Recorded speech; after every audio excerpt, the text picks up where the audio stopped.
mute ya, teman-teman. Oke, terima kasih Pak Dandi. Perkenalkan, nama saya Diah Mahmudah, boleh dipanggil dengan Teh Diah atau Bu Diah. Ini adalah Pak Dandi Birdi, boleh dipanggil dengan Pak Dandi atau Kang Dandi ya. Kami asli Bandung dan semua teman-teman di sini banyak ini sahabat saya, ada sahabat DKM ya, ada Mbak Eva, ada Jogja. Iya, Mbak Indah, semua ya, terima kasih udah hadir di sini. Kita berdoa dulu ya Pak Dandi, silahkan dipimpin. Kita awali kegiatan kita dengan membaca basmalah ya. Bismillahirrahmanirrahim. Kita baca doa supaya mendapatkan ilmu yang bermanfaat dan menjadi barokah gitu ya. Allahumma inni as'aluka ilman nafi'a wa rizqan thayyiban wa amalan mutaqabbala. Ya, bagi yang muslim ya, bagi agama non muslim silahkan menyesuaikan berdoa dengan tata cara masing-masing. Teman-teman, suaranya hilang. Suara saya cukup jelas nggak suara kami? Jelas. Oke. Mungkin ada di beberapa area ya, kayaknya mungkin up and down.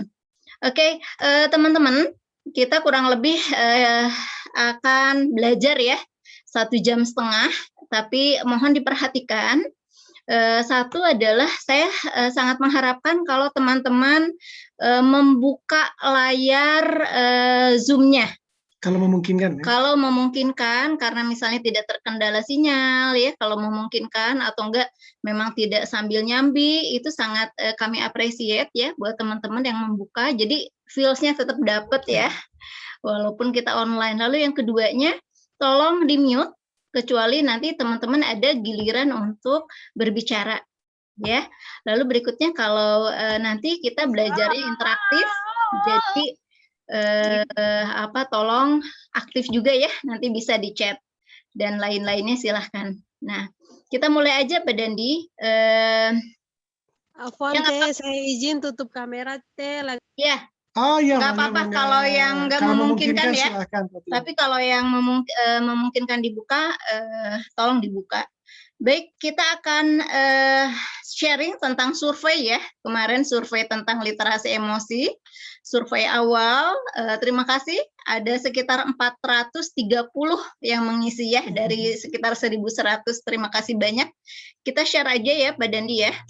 Boleh ke WhatsApp-nya ya. Saya tadi masih di sini.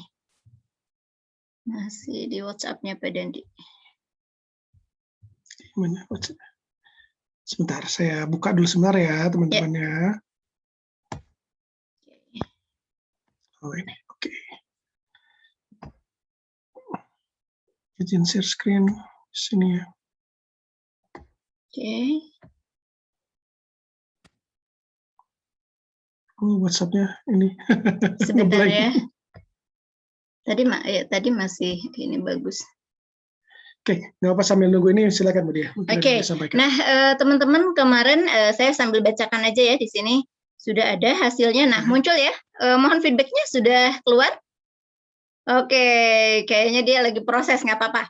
Kalau gitu kita saya bacakan ya di sini ada sekitar 430 yang mengisi.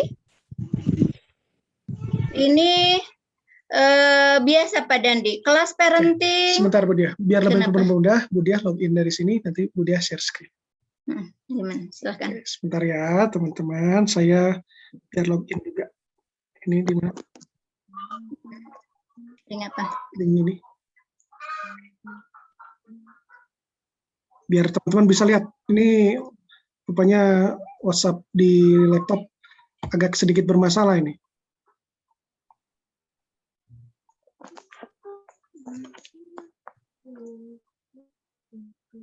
Nah, sebentar biar saya login. Ya.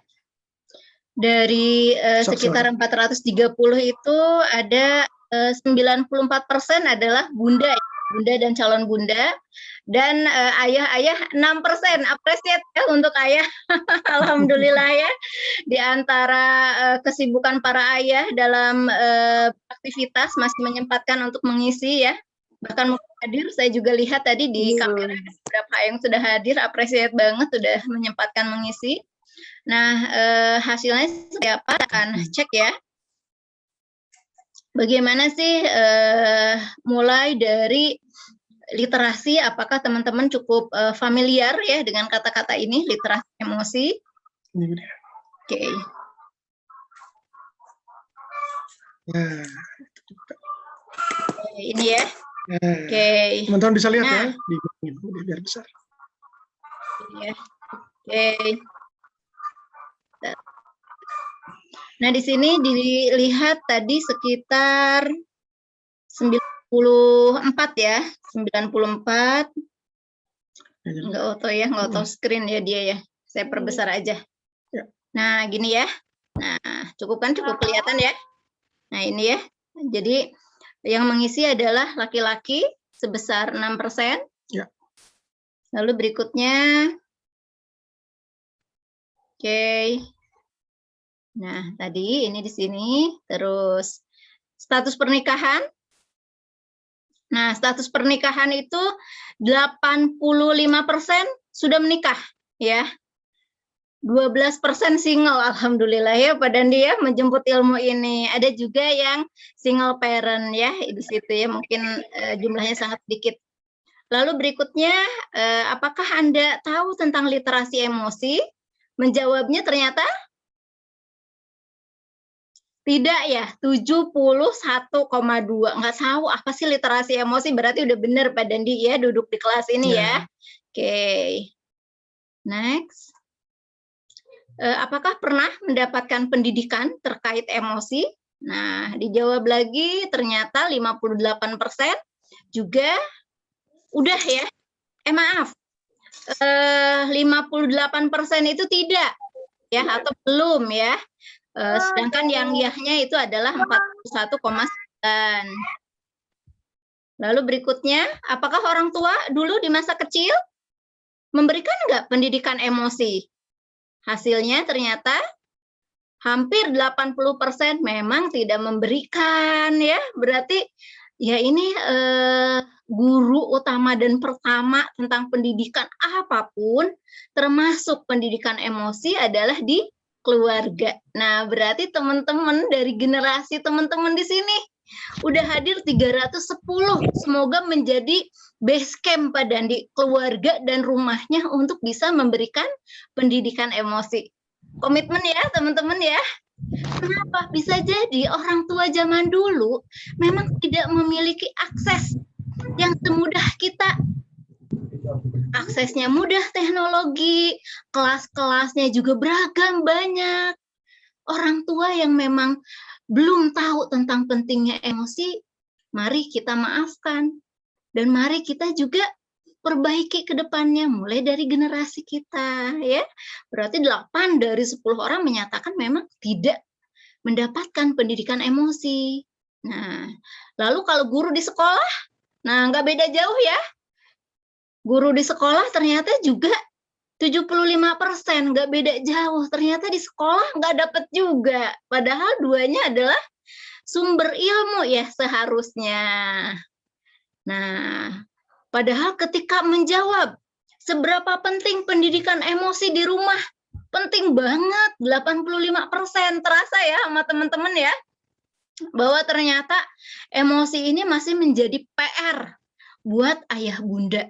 Dan ini sejalan dengan potret dari survei KPAI tahun 2020, di mana Indonesia sudah mengalami pandemi.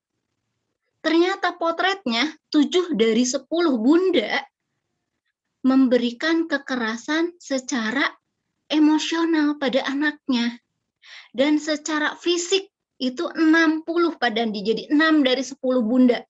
Surveinya nggak nanggung-nanggung Pak Dandi, ke 25.000 anak Indonesia. Jadi cukup mewakili ya, bahwa ternyata pendidikan emosi penting dan ternyata punya PR. Ayah bunda, termasuk kami tentu saja juga di sini. Lalu berikutnya, kalau di rumah seperti itu, di sekolah sama datanya ya, walaupun tadi lebih besar di rumah, yaitu 73%. Berikutnya, nah pemahaman terkait dengan pendidikan emosi. Nah, ternyata yang banyaknya kuning ya. Bisa terlihat teman-teman? Kuning adalah kurang memahami. Kurang memahami. Kalau merah itu dia memahami, alhamdulillah Pak Dandi. Ada yang mulai dari biru, merah, kuning, dan hijau sesuai urutan sebenarnya ini ya. Tapi dikurang dan belum kita jumlahkan, yaitu 52 ditambah 15 ya Pak Dandi ya. Kurang lebih sekitar 70% juga bahwa memang pemahamannya belum paham. Jadi udah tepat duduk di sini ya Pak Dandi ya. Terus kalau kemampuan gimana nih? Kalau pemahaman bisa jadi secara kognitif ya, baca di mana, pernah dengar di mana. Tapi kalau kemampuan nih, ternyata dalam mengelolanya, nah kurang lebih sama juga ya. Berarti dikurang baik dan belum baik itu kurang lebih 70% Pak Dandi. Nah berarti ini berikutnya adalah media ya. Media banyaknya tuh yang merah apa tuh? Tatap muka ya, berarti tatap muka kayak gini ya, asik ya, visual berarti nih banyaknya teman-teman ya. Ada beberapa yang buku, ada beberapa melalui YouTube. Oke. Nah, pernahkah belajar di Dandia 30% sudah, tapi 70% belum. Nah, berarti there is always the first time. Alhamdulillah ya, berarti kita nanti berkenalan. Surveinya sudah seperti itu ya. Yang berikutnya adalah ini datanya Pak Dandi. Udah ikut seminar apa aja di Dandia. Masya Allah, luar biasa. Terima kasih, aplaus sekali lagi teman-teman. Luar biasa ya. Yang jelas adalah ada gap, bagaimana ternyata pendidikan emosi di rumah, di sekolah itu belum menjadi fokus utama. Sedangkan kebutuhan dan ternyata juga tadi kesadaran bahwa emosi itu penting untuk di rumah dan di sekolah itu besar, tapi kurang didukung oleh kemampuan dan pemahaman. Jadi nggak apa-apa, mudah-mudahan kelas ini bisa tadi Pak Dandi mendekatkan antara cita-cita Pak Dandi ingin dia cerdas emosi, ingin lebih cakap tentang literasi emosi, sehingga akhirnya bisa diterapkan di rumah. Nah, seperti apa? Ada tanggapan dulu terhadap ini hasil surveinya? Ya, terima kasih. Sebenarnya Dandia itu sudah melakukan survei ya di sekitar tahun 2020. Kami survei, tapi surveinya kayak gini aja. Survei apa ya? Tidak terstruktur ya, tidak tertulis. Jadi, yuk teman-teman, apalagi yang paling banyak itu ketika kami memberikan kelas workshop anger management. Kurang lebih ke 450 guru. Nah, berarti kan bisa ketahuan ya, guru memberikan nggak pendidikan di sekolah? Enggak. Kalau di rumah dapat nggak? Enggak, gitu ya. Tapi kurang lebih akhirnya secara tertulis kami mendapatkan ya, ini adalah survei dari teman-teman. Terima kasih sudah berkontribusi. Yuk, mari belajar hari ini tentang literasi emosi. Boleh share screen-nya? Nanti materinya insya Allah kami akan bagikan ya. Ya. Ada yang mau ditambahkan Mbak Yandi? Cukup ya. Oke, ini seminar online ya. Literasi emosi, seni dan ilmu untuk bersahabat dengan emosi demi meningkatkan diri. Kenapa disebut seni dan ilmu? Saya meyakini kalau ilmu manusia Pak Dandi itu sifatnya sangat dinamis, nggak bisa memakai formulasi baku seperti halnya kita mendekati suatu mesin, suatu data, tapi dia itu sangat dinamis, maka dibutuhkan pendekatan-pendekatan yang sangat personal, sangat fleksibel ya, sangat dinamis juga, makanya itu disebut seni. Tapi tentu saja seni juga bukan seni yang sama sekali tidak ada panduan. Ya udahlah, ngeracik gitu ya. Misalnya kita bikin ini Pak Dandi brownies kukus. Ya udah kamu suka-suka aja deh kayak apa gitu ya. Bikin kue aja mesti ada tuntunan ya, mesti ada ilmu, apalagi untuk mendekati manusia termasuk untuk mengolah dan mengelola tentang emosi. Jadi itulah makna dari seni dan ilmu. Bersahabat dengan emosi. Nah, tadi berarti dari kecil, di rumah, di sekolah, kita kayaknya kurang akrab gitu ya dengan emosi. Nah, mudah-mudahan ini mengakrabkan Pak Dandi ya, jadi sahabat. Karena emosi itu memang bisa jadi kawan, bisa jadi lawan. Nanti kita bahas ya, kapan jadi kawan, kapan juga dia jadi lawan ya. Nah, demi meningkatkan kesejahteraan diri, teman-teman tahu bahwa ternyata setiap kita pengen sejahtera Pak Dandi, lahir batin tercukupi gitu ya, gemah ripah loh jinawi gitu ya Pak Dandi ya. Dia ada di tagline-nya Sunda, jadi yang makmur sejahtera. Nah, ternyata salah satu konsep dari psikologi tentang psychological well-being atau kesejahteraan secara psikologis, salah satunya adalah kita punya emotional awareness. Emotional awareness bagian dari literasi emosi. Nanti kita akan kupas lebih dalam. Tapi itu sekilas tentang judul. Semoga teman-teman paham ya, apa sih maksud dari pembelajaran ini. Balik lagi sih untuk kita Pak Dandi sebenarnya gitu ya, ilmu ini. Nah, mudah-mudahan menjadi alasan yang kuat ya. Baik, berikutnya. Nah, ini sekilas saja. Sekilas tentang Dandiah, mungkin beberapa teman-teman sudah kenal ya, sudah tahu gitu ya. Mungkin ada beberapa yang baru pertama kali bareng Dandiah. Siapa sih Dandiah ini gitu ya? Saya Dandi, ini istri saya Budiah gitu ya. Makanya nama Biro Psikologi kami Dandiah, Dandi dan Dia gitu ya. Sinergi. Betul. Nah, kami itu dulu kuliahnya di Psikologi Unpad. Psikologi Unpad angkatan 96. Kemudian kami setelah lulus masing-masing bekerja. Saya bekerja di Astra, Budiah di Assessment Centernya Telkom. Kemudian kami sepakat berdua untuk resign dan membangun perusahaan sendiri. Namanya Dandiah HR Consultant. Itu dari 2007 sudah jadi PT ya, PT Dandiah Selecta Persona nama PT-nya. Nah, kemudian kami membuat divisi yang kedua yaitu Dandiah Care Center. Nah, yang sekarang kita lakukan. Jadi kalau Dandiah HR Consultant itu bergeraknya di rekrutmen, assessment, training. Nah, kalau Dandiah Care Center ini di bidang kesehatan jiwa, ya kesehatan mental, mental health, parenting, kemudian juga family coaching gitu ya, marital life gitu. Jadi yang sekitaran keluarga gitu ya. Nah, itu memang divisi kami yang kedua. Nah, target kami ya ini sebenarnya misinya pengen memberikan psikoedukasi sebanyak mungkin ke semua warga negara Indonesia gitu ya, nggak cuma orang-orang di dunia lah gitu. Kita memberikan psikoedukasi. Nah, kemudian setelah kami mulai berjalan dengan Dandiah Care Center ini gitu ya, kami juga ada di biro psikologi kami gitu ya, bekerja sama dengan radio, kita siaran di radio, juga ada beberapa dari departemen-departemen pemerintahan yang mengundang kami juga untuk berbicara tentang seputar parenting dan mental health gitu ya. Kami juga jadi konsultan pernikahan dan psikoterapis ya untuk konselor pernikahan di Awal Bros rumah sakit.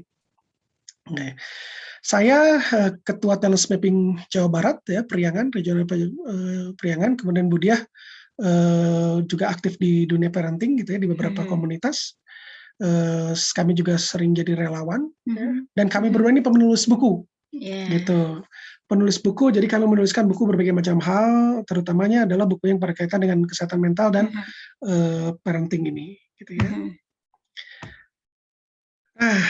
Buat teman-teman yang belum tahu siapa Dandiah, bisa dilihat nanti di berbagai macam medsosnya kami. Ini medsosnya Budiah, IG-nya ya, diahmahmoy77.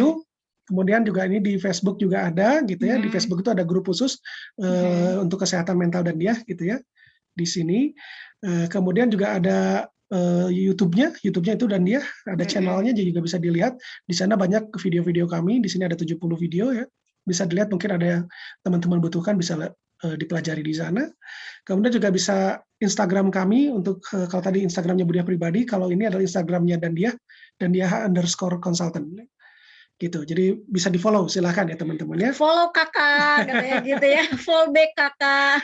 Nah ini sebetulnya kenapa sih kok kita bikin ini Budiah? Iya betul. Kenapa kok bikin for free untuk 1.000 orang gitu kan? Sebenarnya kita membuka untuk 1.000 orang ya. Betul. Jadi mungkin beberapa teman-teman belum ada yang masuk, baru ada beberapa gitu ya. Nah, tadi ada linknya sudah ya Budiah ya? Betul sudah. Nah, karena sebetulnya dalam rangka 17 Agustus ini kan hari kemerdekaannya Indonesia nih. Yeah. Nah, kami juga ingin memberikan sumbangsih apa yang kita bisa untuk Indonesia. Inilah yang kita bisa. Gitu. Masih hafal nggak teman-teman? Apakah alinea keempat pembukaan Undang-Undang Dasar 1945 gitu ya? Gitu. Ternyata di sini menyatakan pemerintah negara RI Republik Indonesia melindungi segenap bangsa Indonesia, memajukan kesejahteraan umum dan mencerdaskan kehidupan bangsa. Nah, mencerdaskan kehidupan bangsa. Salah satunya adalah cerdas emosi. Cerdas emosi gitu. Ya, melalui literasi emosi ya. Nanti kita akan bahas ya. Meskipun memang Pak Dandi, kalau literasi emosi pada umumnya teman-teman terlintasnya pasti ini kan baca tulis, tiba-tiba literasi emosi sih disandingkannya gitu ya. Nah, nanti kita akan bahas juga siapa sih yang pertama kali mencetuskan istilah literasi emosi atau dalam bahasa Inggris ya Pak Dandi ya, yaitu emotional literacy ya. Nanti kita akan bahas.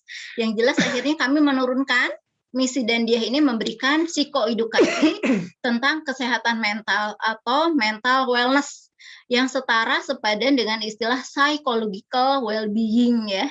Nah, apa khususnya adalah mencerdaskan keluarga Indonesia dalam ranah emosi.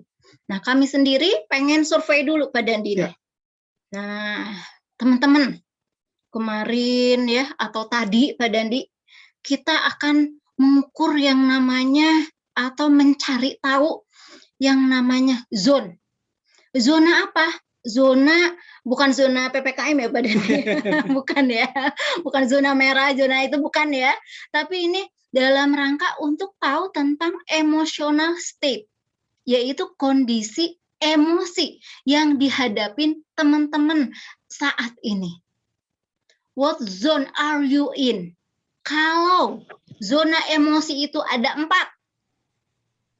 teman-teman nih saat ini nih sedang berada di zona mana?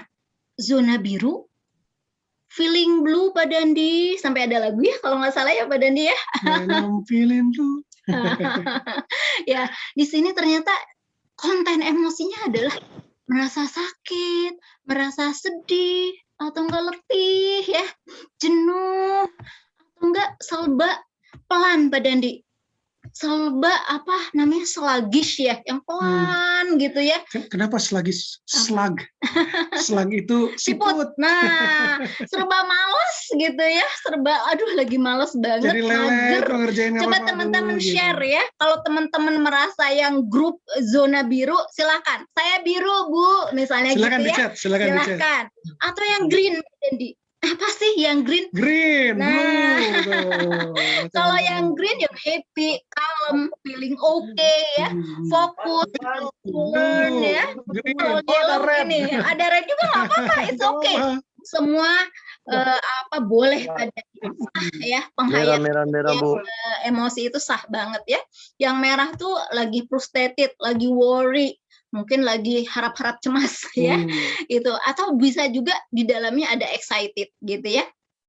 Nah, tapi kalau yang merah dalam kondisi yang dia memang siap meledak gitu. Dan teman-teman tahu ya, ini simbolnya dari film apa? Nah, ini nanti bisa jadi oleh-oleh Pak Dandi atau enggak teman-teman yang belum ya, yang belum nonton film Inside Out. Itu dari kisah nyata. Ada seorang anak dari produser gitu ya, atau katakanlah siapa gitu ya di situ yang di film ini, dia pindah sekolah Pak Dandi, dari sekolah yang lama ke sekolah itu, yang baru. Inside Out katanya. Iya, Inside Out. Ternyata dia lagi ini Pak Dandi, lagi sedih, lagi harap-harap cemas, was-was, nggak nyaman di sekolah barunya.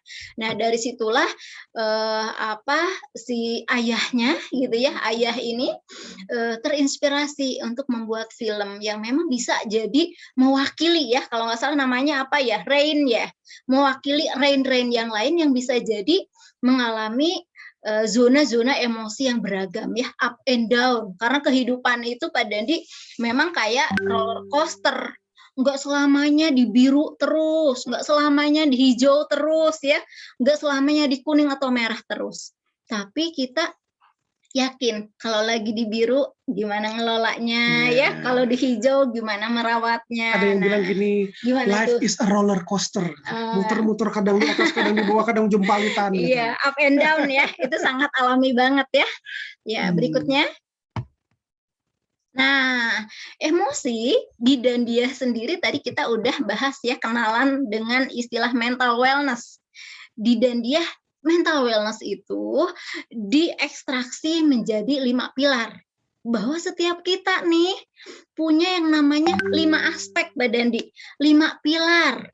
Salah satunya adalah emosi. Lalu berikutnya adalah intelektual. Berikutnya sosial, fisik, dan spiritual. Kelima-limanya ini sifatnya saling berinteraksi, saling berinterrelasi. Jadi nggak berdiri sendiri-sendiri ya Pak Dandi ya. Apa-apa yang terjadi di fisik ngaruh ke emosi, ngaruh ke bagaimana juga spiritual kita gitu ya. Ngaruh ke proses berpikir kita. Iya, ngaruh ke proses berpikir, ngaruh juga ke hubungan interpersonal. Nah, disinilah kita pengen berbagi bahwa tadi katakanlah teman-teman yang di zona merah Pak Dandi lagi emosi, coba yang dirasakan apa aja. Suka ngeblank juga ya, yang lagi biru emosi dan jadi nggak bisa merah mikir. Nggak bisa mikir misalnya. Apa yang Anda rasakan, coba di-share. Atau lamban ngambil keputusan, terasa nggak? Sakit kepala. Betul, gitu ya. Ada yang mutu nggak mau ketemu orang-orang. Nah, ada yang sumpek tuh. Nah, berarti tadi si zona-zona yang memang itu adalah ranah emosi ternyata sangat mempengaruhi. Moving slowly, benci, pilar yang malas lain. makan. Yes. Dada sesak. Nah, itu fisik tuh. Iya, jadi ngaruh ya. Termasuk kita bisa jadi kok sholat garing ya, gitu ya, buat yang muslim yang melaksanakan sholat, garing ya, sholat itu kemarin tuh nikmat. Nah, ini sangat berpengaruh, si emosi itu memang merambat kemana-mana ya Pak Dandi. Dia kenapa tuh? Sakit kepala, nggak mau ketemu orang. Nah, ternyata ngaruh kan ke sosial. Ke sosial, gitu. Ada yang sampai mengurung diri ya Pak Dandi ya. Tidak produktif katanya. GERD, kumat. Baik, nah. Ada yang pengen tidur terus. Iya. Ada yang nggak bisa tidur, ada yang pengen tidur terus. Betul, betul. Ada yang makan terus, ada yang makannya jadi nggak bisa makan. Kemarin saya handle Pak Dandi. Dia usianya 13 tahun nih, klien. Dia nggak mau makan. Nggak mau makannya udah berapa, Pak Dandi? Udah berapa minggu ternyata? 2 minggu. Saya hanya minum. Emang nggak ada selera makan saya. Begitu ditanya-tanya. Makan terus katanya. Makan terus ya. Iya, begitu ditanya apa? Ternyata di ranah emosi yang kena infeksinya gitu ya. Tapi teman-teman bisa jadi sekarang adalah sakitnya fisik, apalagi di era pandemi Pak Dandi. Yang kena COVID, bisa nggak terkena emosinya? Bisa banget ya Pak Dandi ya. Dia sakitnya fisik, begitu didiagnosa, tiba-tiba dia kena panic attack ya Pak Dandi ya, tiba-tiba dia gugup, tiba-tiba dia ngeblank gitu ya. Mungkin teman-teman di sini ada yang beberapa ya penyintas COVID sangat merasakan ternyata apa-apa yang terjadi di fisik ngaruh ke psikis, apa-apa yang terjadi di psikis ngaruh ke fisik. Bagaimanakah perawatannya? Ya di sini ya Pak Dandi, perawatannya di 5-5-nya berarti. Kemarin saya ada rekan dia sih, katanya, Kang, saya kemarin kena akhirnya isoman, sekarang udah sehat. Dia bercerita ketika udah sehat gitu ya. Jadi bilang gini, waktu belum tahu hasilnya, saya lagi masak, wah lagi berkegiatan aja asik. Begitu tahu, langsung lemes katanya. Iya. Itu kan ternyata ngaruh langsung gitu ya. Nah, betul. Jadi 5 pilar ini yang harus kita pelihara kalau kita mau sehat mental. Betul. Gitu. Dan saya ingin memberikan kabar gembira juga Pak Dandi. Tadi emosi itu bisa jadi kawan, bisa jadi lawan. Apa penggeraknya? Penggeraknya selama kita Pak Dandi bisa memaintain zona hijau itu lebih dominan daripada zona yang lainnya. Itu insya Allah kita akan sejahtera pada. Jadi zonanya bisa macam-macam ya. Zona itu bisa juga simultan. Yang dominannya mana? Kalau tadi kan saya emotional state, berarti hanya saat ini. Tapi kalau kita bilang keseluruhan kehidupan kita, bisa jadi kita nano-nano pada istilahnya nano itu berwarna-warni gitu ya, empat-empatnya bisa jadi kita merasakan. Pernah dalam kondisi yang hijau, pernah yang merah, yang kuning, tapi dia akan tetap sejahtera, akan tetap mental wellness selama zona hijaunya Pak Dandi lebih dominan daripada zona yang lain. Gitu. Anda lebih dominannya zona mana? Nah, kalau dalam seluruh kehidupan, karena kehidupan kita dipengaruhi 3 masa ya Pak Dandi ya, masa lalu, masa kini, juga masa depan. Bicara tentang emotional awareness akan sulit buat teman-teman yang ternyata Pak Dandi dia hidupnya masih di masa lalu. Atau dia hidupnya terlalu melambung ke masa depan, sulit terjadi dan merasakan tentang emotional awareness. Dia gagal move on, terjebak di masa lalu. Dia terlalu cepat terbang ke masa depan, dia jadi banyak cemas. Gitu. Yes, betul. Ya, kalau sekarang istilahnya mindfulness gitu, betul, karena betul-betul jiwa raganya itu nyatu. Gitu, yaitu di masa kini, here and now ya. Nah, mudah-mudahan teman-teman paham nanti syaratnya kita punya mental wellness dan nanti supaya emotional awareness bagus adalah mesti here and now state Pak Dandi. Nah, sederhananya benar. Jadi gimana dong caranya supaya melihara tetap di zona green? Nanti kita akan bahas ya. Ya. Kita lanjut dulu ke materi ya. Oke. Silahkan. Nah, dijawabnya ini dengan menu Pak Dandi. Kan tadi katanya ada yang hilang selera makan Pak Dandi ya. Kita kasih menu ya, ada 4 menu. Apa sih menunya? Lalu yang satu adalah ini tentang tadi ya, misi dan dia sudah. Lalu juga kita dari mana sih psikoedukasi tentang literasi emosi itu mulai dari mana? Lalu juga perbedaan Pak Dandi tentang literasi emosi dengan kecerdasan emosi. Apakah hal yang sama atau hal yang berbeda? Ya, nanti akan kita bahas. Lalu berikutnya adalah menu ketiga, program literasi emosi. Langkah-langkah spesifiknya kayak gimana sih? Ya, nanti kita akan belajar. Yang dijawab akhirnya nanti di menu keempat, yaitu bersahabat dengan emosi, sehingga emosi itu jadi kawan, bukan lawan. Ya, oke, next. Nah, mulai dari mana? Kalau bicara tentang tempat, tentu saja sangat ideal adalah belajarnya dari pusat pendidikan, yaitu di rumah dan di sekolah. Tapi datanya seperti itu nggak apa-apa. Nggak ada yang namanya telat untuk belajar, ya Pak Dandi ya. Belajar apalagi untuk kita menjadi lebih baik untuk bebenah. Nah, mulai dari apa lagi Pak Dandi? Nah, buat yang muslim mulai dulu dengan bismillah Pak Dandi ya. Mulai dengan mengucapkan bismillahirrahmanirrahim ya, menyebut nama Allah yang Maha Pengasih juga Penyayang. Nah, itu ya mulai tentang literasi emosi. Next. Oke, sebentar Bu Deni. Mohon teman-teman untuk tidak annotation-nya ya. Iya, ada oret-oretan ya. Nah ini, kita akan belajar tentang siapa sih yang pertama kali memperkenalkan tentang literasi emosi ini. Nah, kalau kita bicara tadi literasi emosi, memang pada umumnya baca dan tulis. Kemarin tapi saya begitu searching ya berbagai literatur, ternyata dapat literasi emosi ini. Dan akhirnya ada salah satu sumber yang mengatakan bahwa literasi itu diperluas dia secara maknanya, bukan hanya baca tulis kata, tapi juga membaca jiwa, menyelami rasa. Jadi bukan hanya baca kata, tapi ternyata baca rasa. Nah, inilah yang dimaksud literasi emosi. Ternyata dimulainya dulu Pak Dandi, gitu ya, di tahun 70. Ya, namanya ada kumpulan American Humanist Psychology. Jadi humanis itu yang dia menekankan bagaimana dinamika intrapersonal Pak Dandi. Bagaimana seseorang itu dia menjadi aktor yang bertanggung jawab penuh pada berbagai macam perilaku-perilaku yang diambilnya. Itu dari humanis ternyata dari tahun 70-an ya. Kalau di Amerika tentu istilahnya bukan literasi emosi ya, bahasa Inggris emotional literacy ya.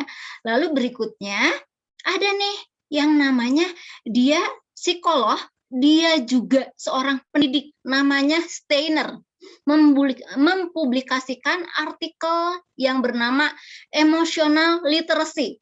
Dalam jurnal bisa dibaca, dan akhirnya terbit sampai tahun 97 buku Achieving Emotional Literacy. Bahkan ada buku yang terbaru Pak Dandi, namanya Emotional Literacy Intellection with Heart. Nah, nanti kita akan kupas sedikit ya isi bukunya. Nah, berikutnya. Nah, dari Steiner menjabarkan literasi emosi adalah kemampuan untuk memahami emosi diri, sebentar tertutupi, kemampuan untuk memahami emosi diri sendiri, kemampuan untuk mendengarkan orang lain, dan berempati dengan emosi-emosi mereka, serta kemampuan untuk mengekspresikan Pak Dandi. Ya, nah ternyata definisinya seperti ini tentang literasi emosi, dan ternyata dibagilah menjadi 5 prinsip dari keterampilan atau kemampuan emosi. Memang dia istilah aslinya adalah skill Pak Dandi. Ya, skill itu memang kecakapan atau keterampilan ya diterjemahkannya, tapi ada juga beberapa literatur menerjemahkan sebagai sebuah kemampuan. Next.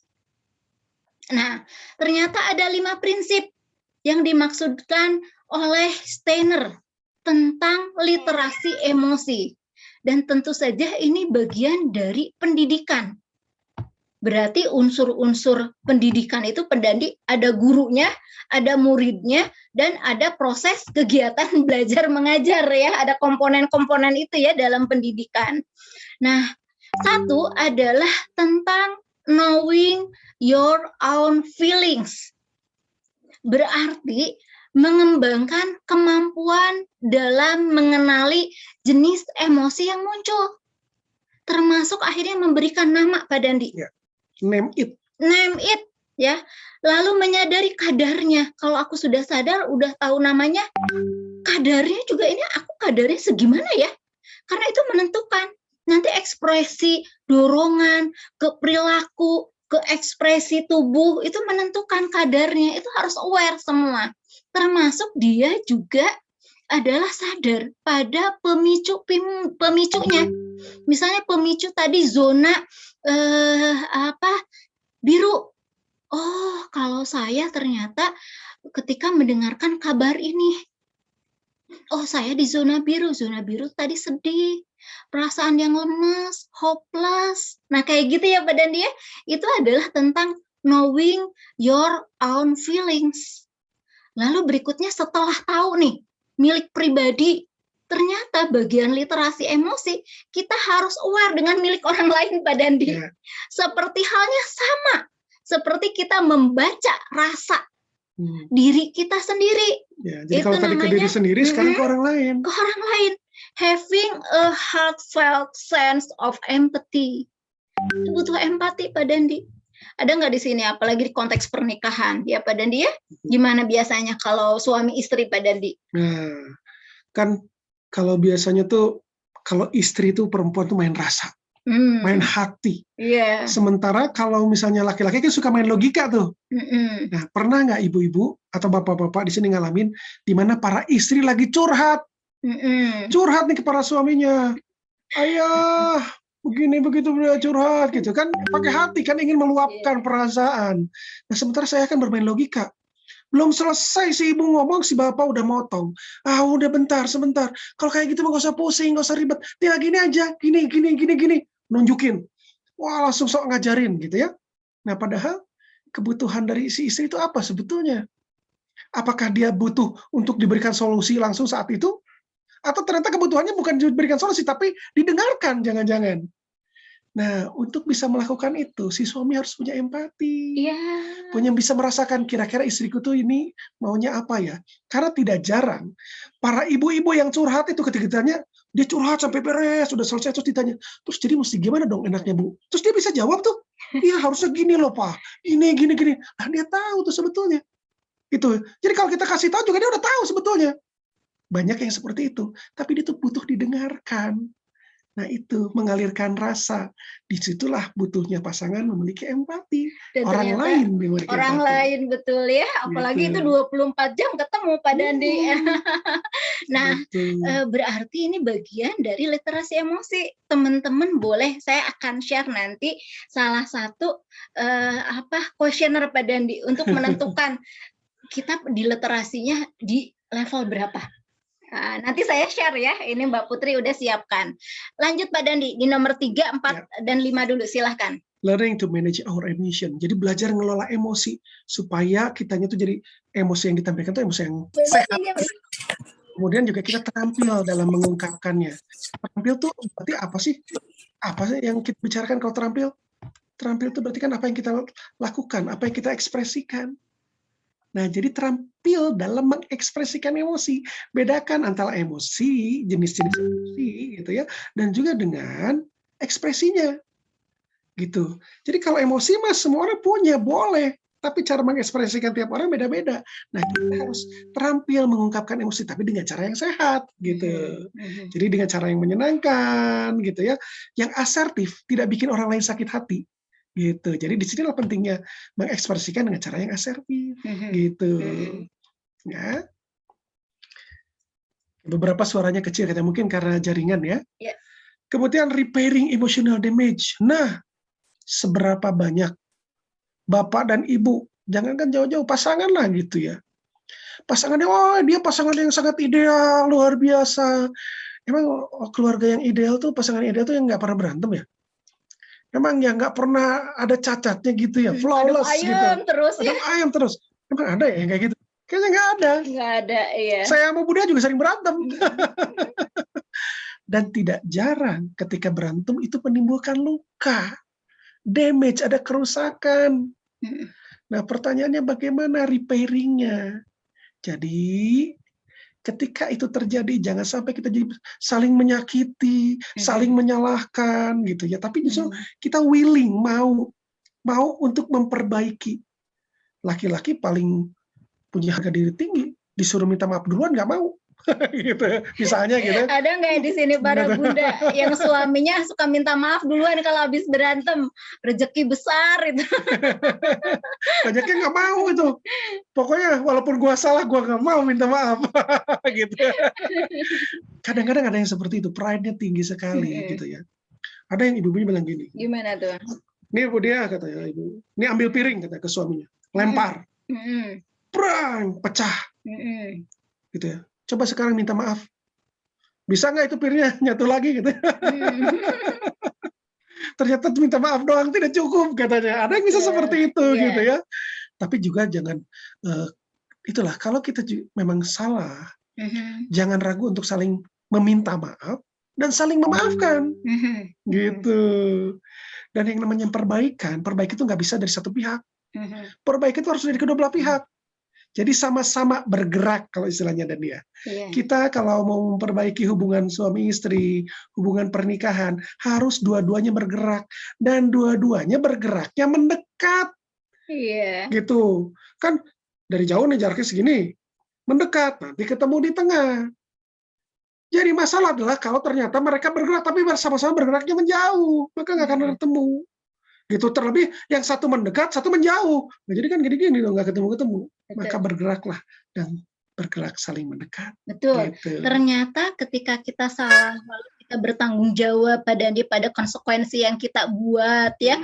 Lalu juga kita meminta maaf dan melakukan perubahan, itu adalah salah satu skill yang harus kita kembangkan. Kalau kita ingin dibilang Pak Dandi punya literasi emosi yang baik. Kalau kita tidak melakukan ini, berarti memang literasi emosi kita masih PR banget.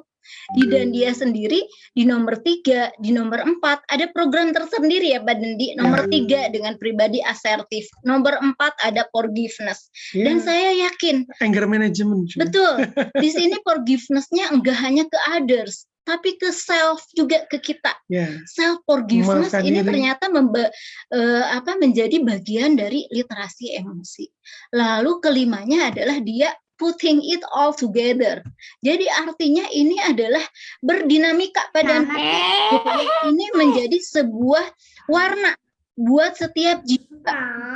Akhirnya kita saling nyaman ya.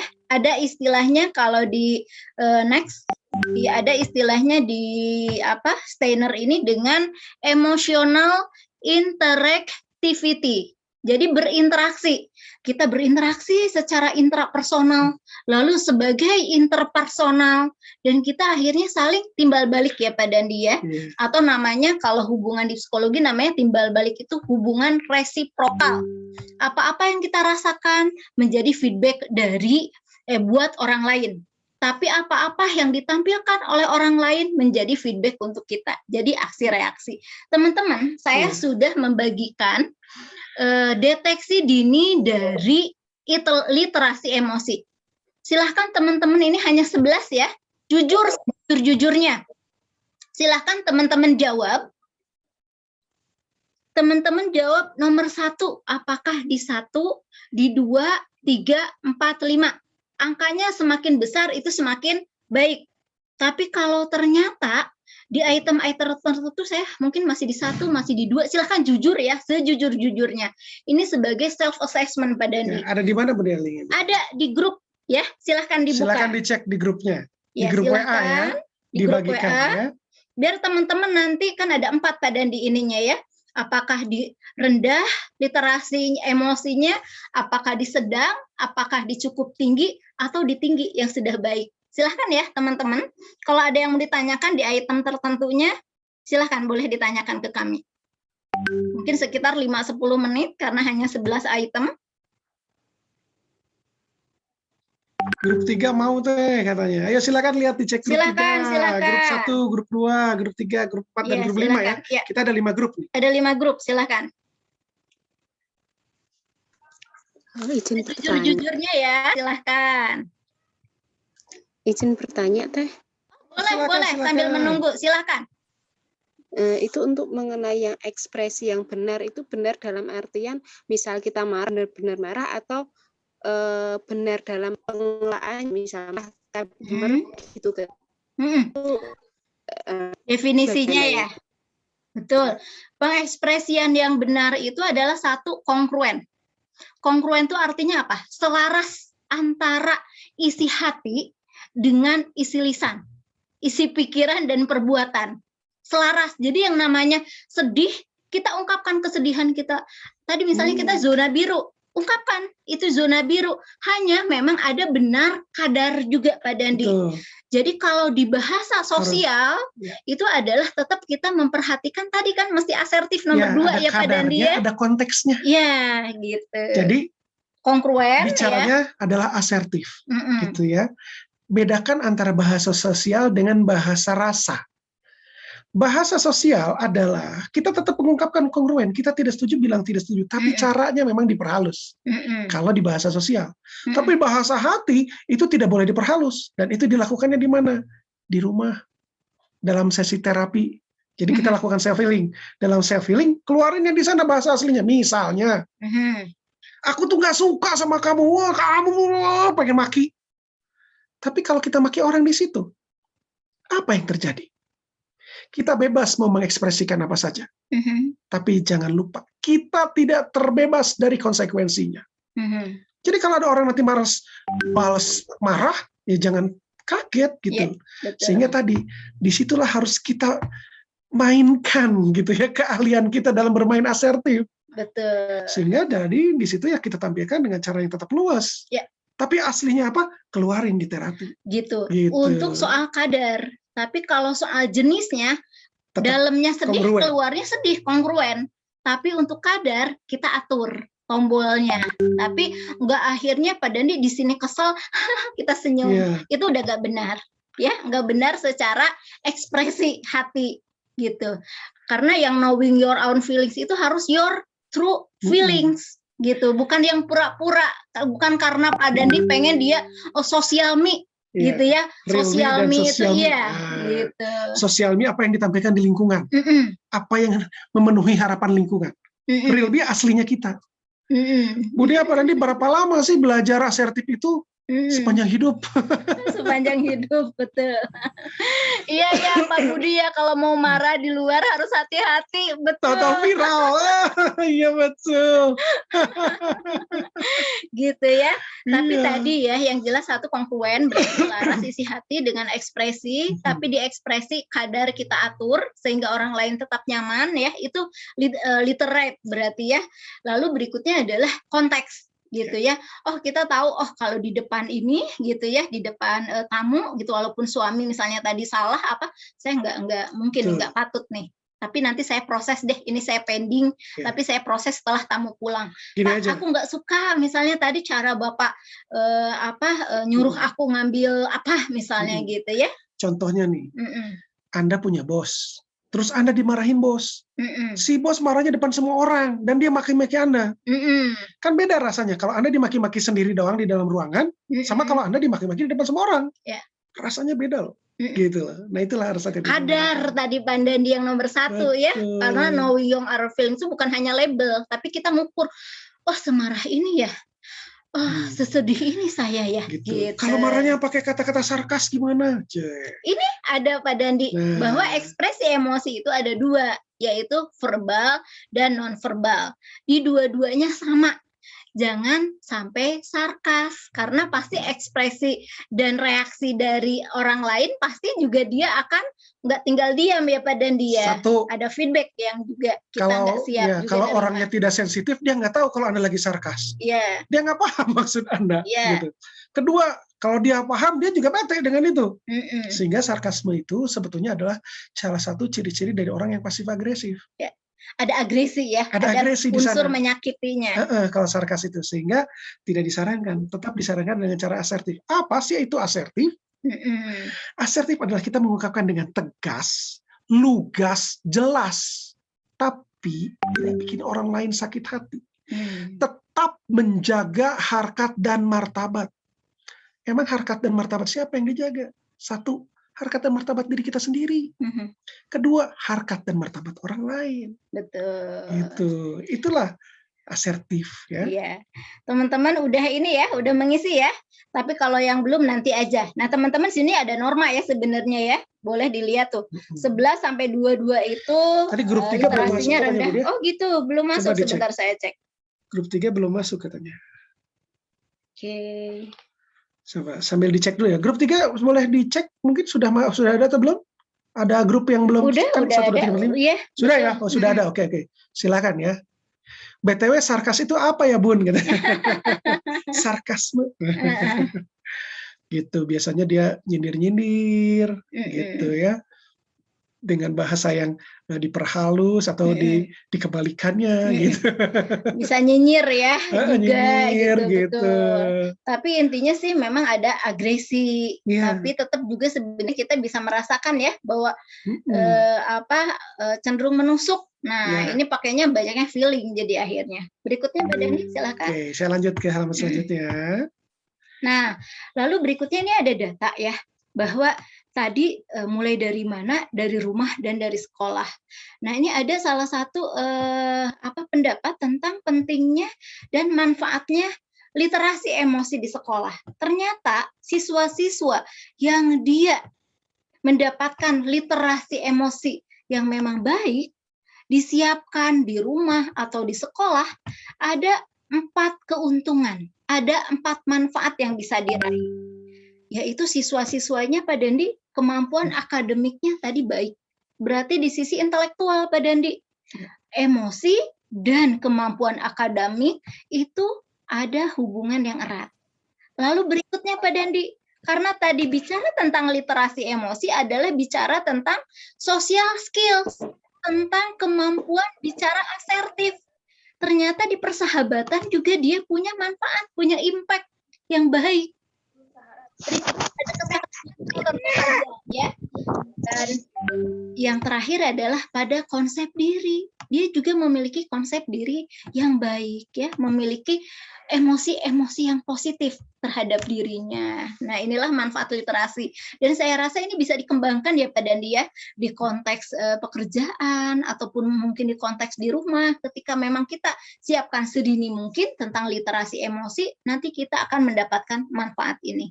Berikutnya, bagaimanakah potret literasi emosi remaja Indonesia? Ini saya mendapatkan data ya dari penelitian seorang mahasiswa, yaitu di sini Survei Taufik ya. Baru saja kemarin ya 2020 ke 138 di Jakarta Timur. Ternyata hasilnya seperti ini. Hasilnya yang kategori tinggi itu sebanyak 11,66. Yaitu mereka-mereka atau peserta didik ini, dia memiliki literasi yang kategorinya tinggi. Dia sudah bisa mengenali tentang emosinya, bisa memahami tentang kadar emosi yang muncul, dan bisa mengekspresikannya dengan baik. Lalu disusul dengan yang sedang Pak Dandi, yaitu di 71,5. Menunjukkan peserta didik itu dia sudah mengenali dan memahami emosi, tapi belum mampu menamai, melabelnya. Lalu juga dia mengekspresikan dan mengelola emosinya. Karena itu kompetensi-kompetensi yang berbeda ya Pak Dandi ya. Jadi masih banyak PR nih di 70% ini. Lalu berikutnya adalah kategori rendah. Ada sekitar 15%. Dia mengenali emosi enggak. Dia nge-label nggak tahu. Dia juga mengekspresikan belum cakap. Apalagi dia mengelola emosi. Nah, inilah potret ya. Jangan-jangan kita apakah seperti itu? Karena ternyata ini kan potret di zaman now, Pak Dandi. Which is bisa jadi kita-kita adalah sebagai orang tuanya. Bisa jadi kita-kita adalah sebagai anak-anak yang mereka yang SMK ini Pak Dandi. Nah, ini mudah-mudahan jadi sebuah alasan Pak Dandi untuk kita memberikan literasi emosi itu sedini mungkin ke anak-anak. Mudah-mudahan nanti kategorinya ditinggi semua ya, minimal bergeser ke arah yang lebih baik. Ya, ini ada pertanyaan bagus banget. Jadi Pak Dandi, kalau kita marah harusnya gimana? Nah, iya. Jadi mesti gimana dong? Gitu ya. Tadi, bedakan antara jenis emosi dan ekspresi emosi. Nanti kita akan bahas juga kita sebenarnya bahas, ya. Tapi nggak apa dulu. Tapi bagusnya nanti sekalian ya. Sekalian, karena biar nggak double ya. Ini potret literasi, nanti disimpan dulu. Berikutnya Pak Dandi. Nah, tadi kan kita lagi membahas tentang perbedaan dengan emotional intelligence ya. Dari Goleman ini tahunnya relatif mirip Pak Dandi sebenarnya ya. Tadi kalau Steiner di 97 gitu ya. Lalu dia di 95.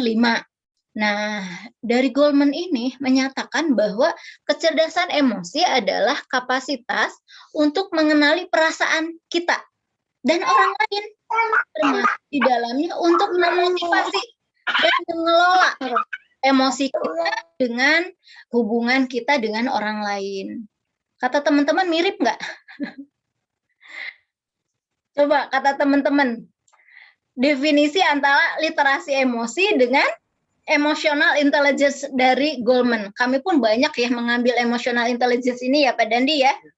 Sebenarnya secara pesan utama dari konsep, dari teori ini sama, tetapi memang ada latar belakang yang berbeda Pak Dandi, ada konteks yang memang berbeda, tapi secara goalnya sama, bahwa kita harus memperhatikan dan harus sadar pada apa-apa yang terjadi di kita. Kita berelasi nyaman dengan emosi sendiri dan akhirnya nanti terekspres Pak Dandi itu di lingkungan sosial. Yang satu adalah nanti dia punya emotional intelligence yang baik, satu dia punya literasi emosi yang baik. Tapi di sini kalau Goleman tidak membahas definisi apa sih beda secara spesifik gitu ya. Tapi kalau dari Steiner ada pernyataannya. Oke, tapi mungkin komponennya Pak Dandi. Ini konsep ya, tapi sekilas aja. Nah, dimensinya ini gitu ya. Kita bahas dulu materi aja dulu ya teman-teman ya, biar ini waktunya cukup. Nah, di sini ada tadi kalau tadi 5 ya, 5 skill yang harus disiapkan, yang harus dikembangkan supaya kita punya literasi emosi yang baik. Kalau Goleman adalah dia ada 5 wilayah yang harus disiapkan, yaitu self-awareness, ada motivation, ada empati, ada social skill, dan self-regulation. Nah, memang akhirnya para psikolog juga banyak, nggak hanya Goleman aja ya, yang mengembangkan tentang kecerdasan emosi. Bahkan beberapa literatur ya memang relatif mirip katanya antara literasi emosi dengan kecerdasan emosi. Kita ambil saja berarti gitu ya, yang kita nanti akan pesan utamanya adalah kita harus tahu diri sendiri, peka ke orang lain, akhirnya kita bisa berinteraksi enak gitu ya, berinteraksi nyaman. Nah, disebutkan kalau di Steiner dia state seperti ini. Apa sih bedanya gitu ya antara emotional intelligence dengan emotional literacy? Nah, ini di buku yang terakhirnya Steiner, yaitu Emotional Literacy, Intelligence with Heart ya, adalah ternyata katanya bedanya emotional intelligence dengan emotional literacy itu Pak Dandi lebih berasal dari hati. Banyaknya dia dari sensasi rasa. Makanya dia literasi emosi, dia membaca rasa, lebih fokus dan lebih dominan itu. Karena kita juga kalau bicara tentang intelligence, akhirnya banyak melibatkan adalah wilayah intelektual ya Pak Dandi ya, wilayah otak. Tapi kita ini kanlah mereka dua-duanya benar gitu ya Pak Dandi ya, punya alasan yang tersendiri, punya riset yang tersendiri. Tapi akhirnya dari Dandia sendiri mengambil tadi lebih ke tujuannya, lebih pada goalnya. Yuk kita goal menjadi cerdas emosi. Seperti apa? Nah, kalau di Dandia sendiri programnya adalah dengan peka. Apa sih peka itu? Singkatan. Ya, peka apa PK Pak Dandi? Peka ya. Peka ya. Bukan peka telinga pekak ya. Tapi bukan peka, ya. Peka. Main hati. Nah ya, di sini ternyata sensitif. Berarti satu adalah P-nya adalah kita paham emosi kita. Karena emosi itu bagian dari kita loh. Emosi itu bagian dari kepribadian. Jadi tidak ada yang namanya Pak Dandi seseorang tidak punya emosi. Ya, agar dia akrab mengenali jenisnya, ekspresinya, termasuk pesannya. Lalu berikutnya adalah empati. Ya tadi, meraba perasaan, kebutuhan orang lain. Dan dia follow up dengan bantuan.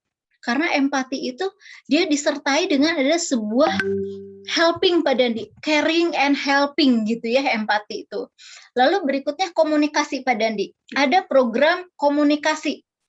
Kita melatih active listening. Apa active listening itu? Kita masuk heart to heart connection. Komunikasi enggak sekedar dia beradu logika, enggak sekedar bertukar informasi, tapi di dalamnya bertukar rasa. Nah, main hati. Main hati, active listening itu beda sama hearing ya Pak Dandi ya. Kan beda kan, mendengar dan mendengarkan. Ya, listening sama hearing beda kan? Saya hear something, listening pakai hati, pakai perhatian. Gitu. Ya, nah berarti berikutnya adalah kita harus pandai-pandai membaca bahasa tubuh. Karena komunikasi yang pesannya sangat dominan itu bukan yang keluar dari lisan. Ya udah, aku udah maafin kamu. Apa kita benar-benar memaafkan? Iya, atau enggak yang minta izin Mbak Dandi, boleh nggak aku touring? Boleh. Boleh.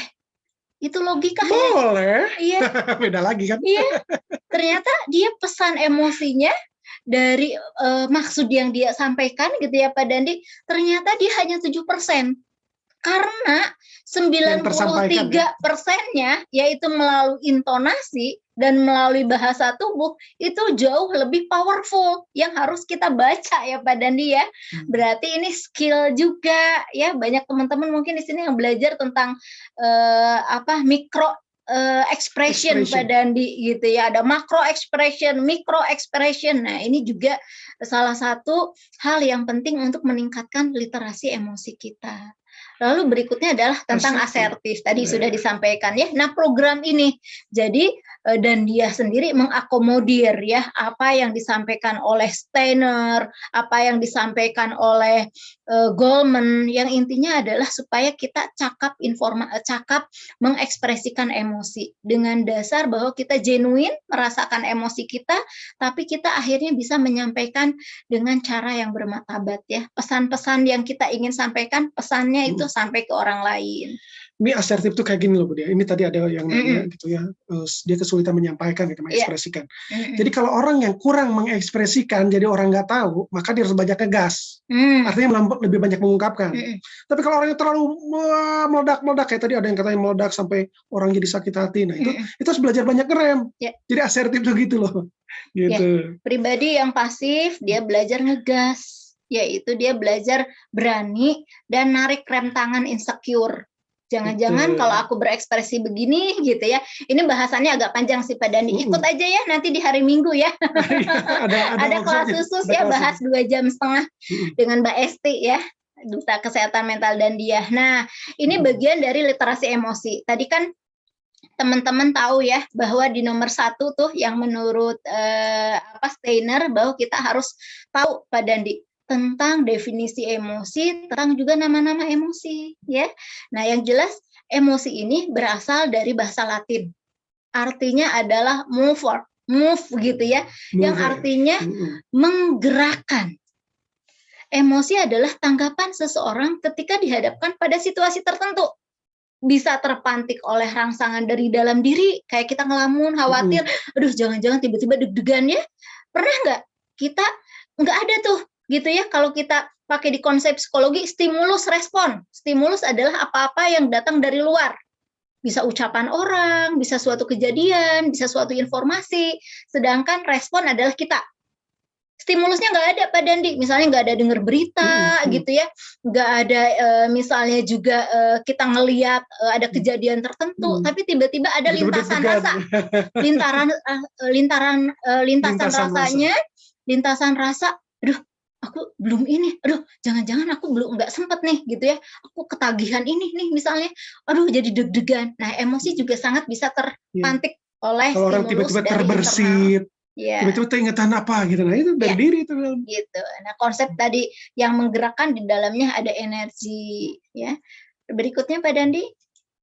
Nah, silakan Pak Dandi. Nah, teman-teman, ini sebenarnya 8 ya, ini tipe ya, 8 emosi manusia. Ada 8 dari Goleman ini Pak Dandi. Emosi. Ya, ini emosi dasar nih. Pertama adalah cinta dan kasih. Cinta, persahabatan, penerimaan, kepercayaan, baik hati gitu ya. Memaafkan, passion juga ada ini asparan ya di sini. Ada sedih, muram, durja, pedih, mengasihi diri gitu ya. Merasa ditolak, depresi berat, ini ada di sedih. Ada juga yang takut ya. Takut, gugup, khawatir, was-was, waspada, ngeri, panik, fobia. Ada jijik, jijik, hina, jijik, muak, benci. Ada kenikmatan, ya, bahagia, gembira, joy nih, ya, sukacita, terhibur, puas, terpesona. Ada malu, shame, rasa bersalah, rasa malu hati, sesal, merasa hina, merasa lebih rendah dari yang lain, merasa punya aib, merasa ambruk.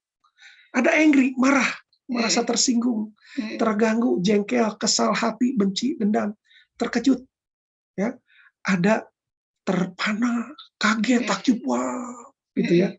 Sebetulnya semua emosi-emosi ini kenapa sih kok kita penting tahu?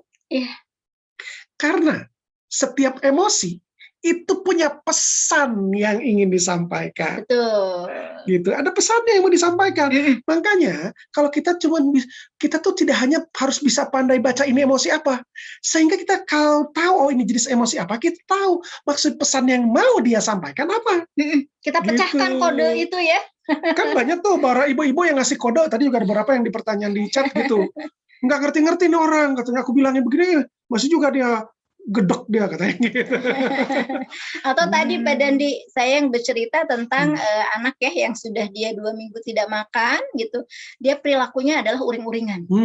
waduh, itu yang namanya marah-marah, kesel gitu ya, banting pintu, dia nggak nurut, nggak ngelawan gitu ya.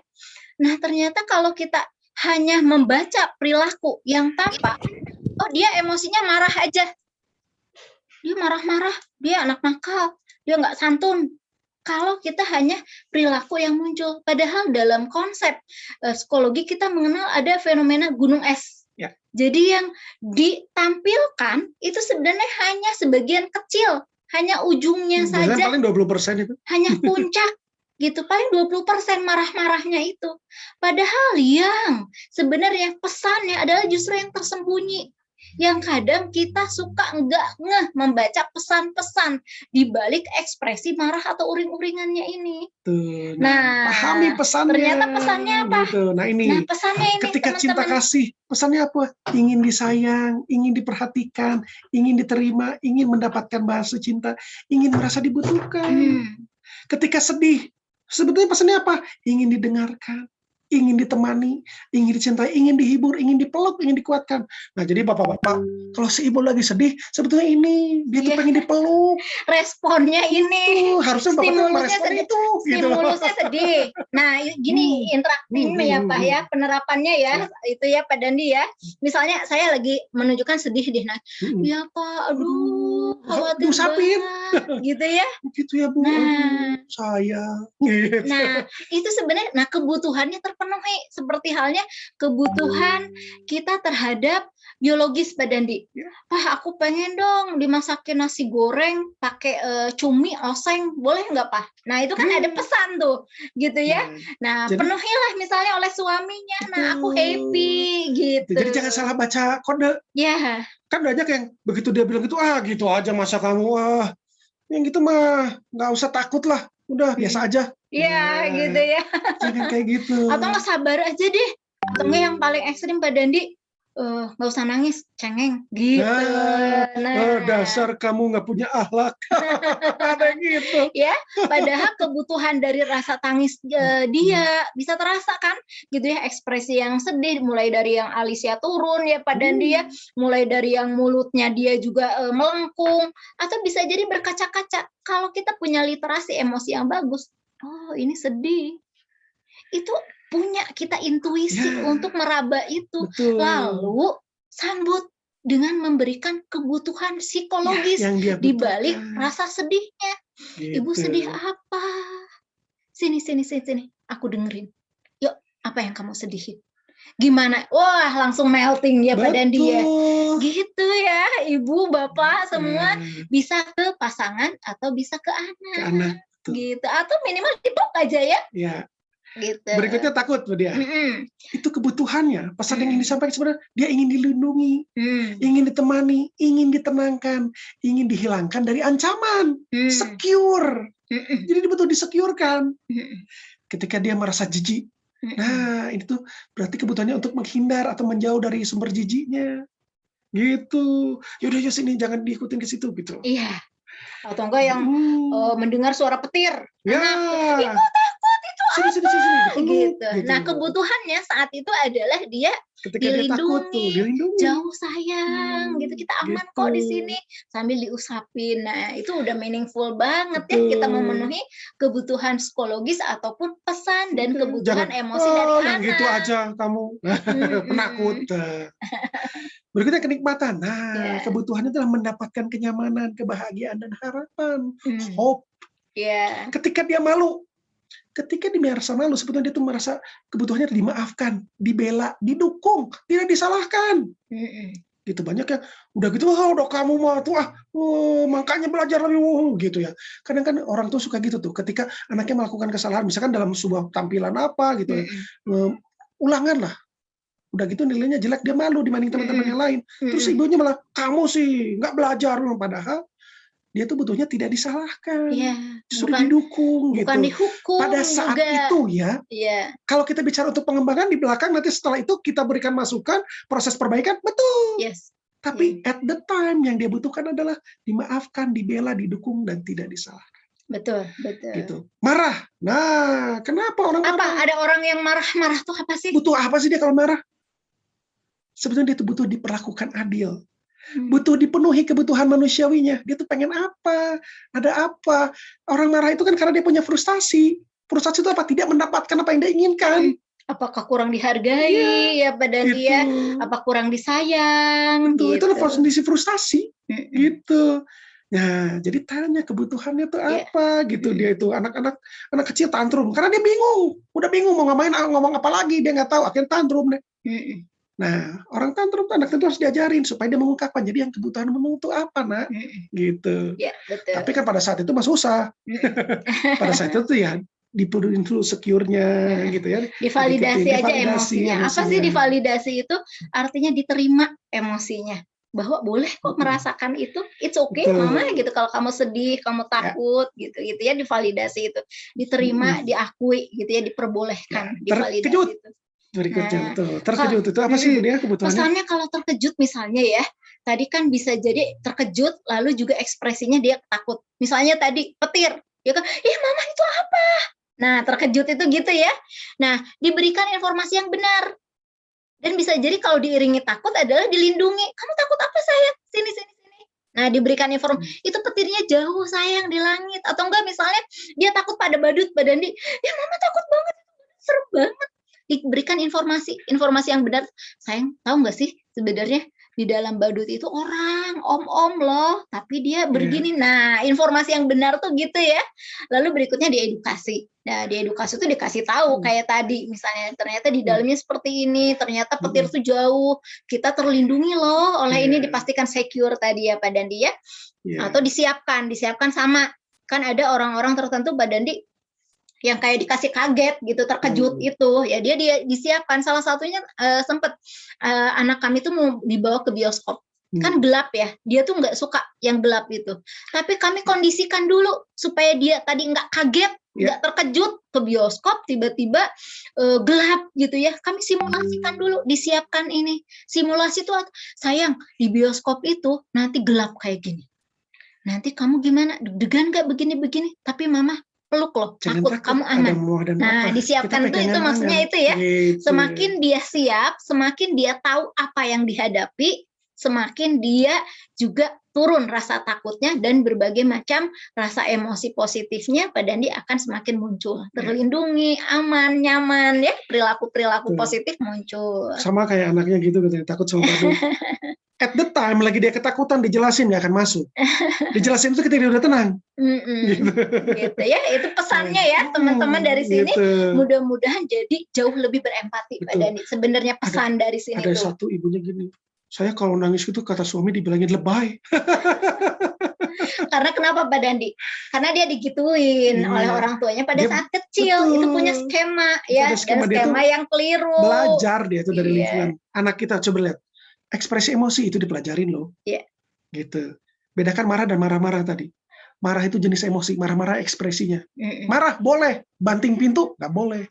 Banting pintu ekspresinya, marahnya itu loh tadi. Emosinya validasi terima, ekspresi emosi diarahkan. Betul. Nah, nanti kita bahas ke slide berikutnya Pak Dandi.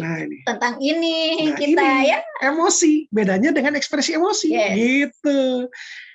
Spontan emosi itu keluar begitu saja, ekspresinya dikendalikan, kita yang milih mau ekspresi apa. Gitu. Pertanyaannya adalah banyak orang yang tidak bisa mengendalikan. Kenapa? Karena sudah penuh ransel emosinya. Maka kalau yang seperti itu, belajar cara mengeluarkan ransel emosi. Di mana? Di buku bisa dipelajari, di buku-buku, dan dia ada caranya. Di workshopnya anger management juga ada caranya, ada terapinya. Berikutnya adalah emosi itu alamiah. Emosi. Alamiah, dia begitu saja datang. Tapi ekspresinya dipelajarin. Dipelajarin. Coba saya tanya ibu-ibu. Ya, cek. Gaya marah ibu-ibu dan bapak-bapak mirip siapa? Biasanya akan jauh-jauh. Mirip ibu bapaknya sendiri. Mirip orang tuanya. Sekarang lihat. Gaya marahnya anak-anak kita. Mirip siapa? Nggak akan jauh-jauh. Mirip kita. Karena dipelajari. Dari mana? Dari lingkungan. Lingkungan terdekat siapa sih? Lingkungan yang terdekat? Ya keluarga. Emosi butuh dialirkan. Emosinya loh. Ekspresinya bisa ditunda. Makanya tadi memilih. Kita yang mengendalikan. Ya. Emosi itu memiliki manfaat. ekspresinya belum tentu bisa jadi ada manfaat, bisa jadi enggak, bisa jadi mudarat. Gitu memiliki manfaat karena tadi ada pesan dan kebutuhan ya Pak Dandi ya gitu, dalam emosi ya. itu.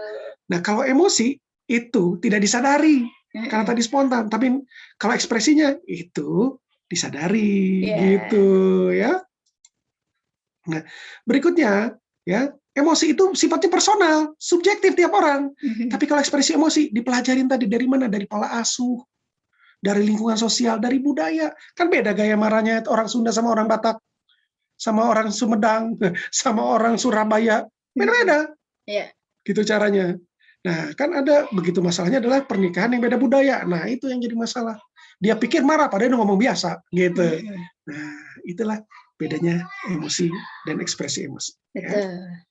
Ya. Silakan Bu Dia. Ya, ini sebenarnya resume ya dari yang disampaikan oleh Goleman ya, juga tadi Steiner, bahwa ternyata ketika kita tahu tentang emosi, kita semakin aware tentang emosi, atau itu adalah kehidupan jiwa secara intrapersonal di dalam jiwa kita, itu akan mempengaruhi social awareness kita makin baik.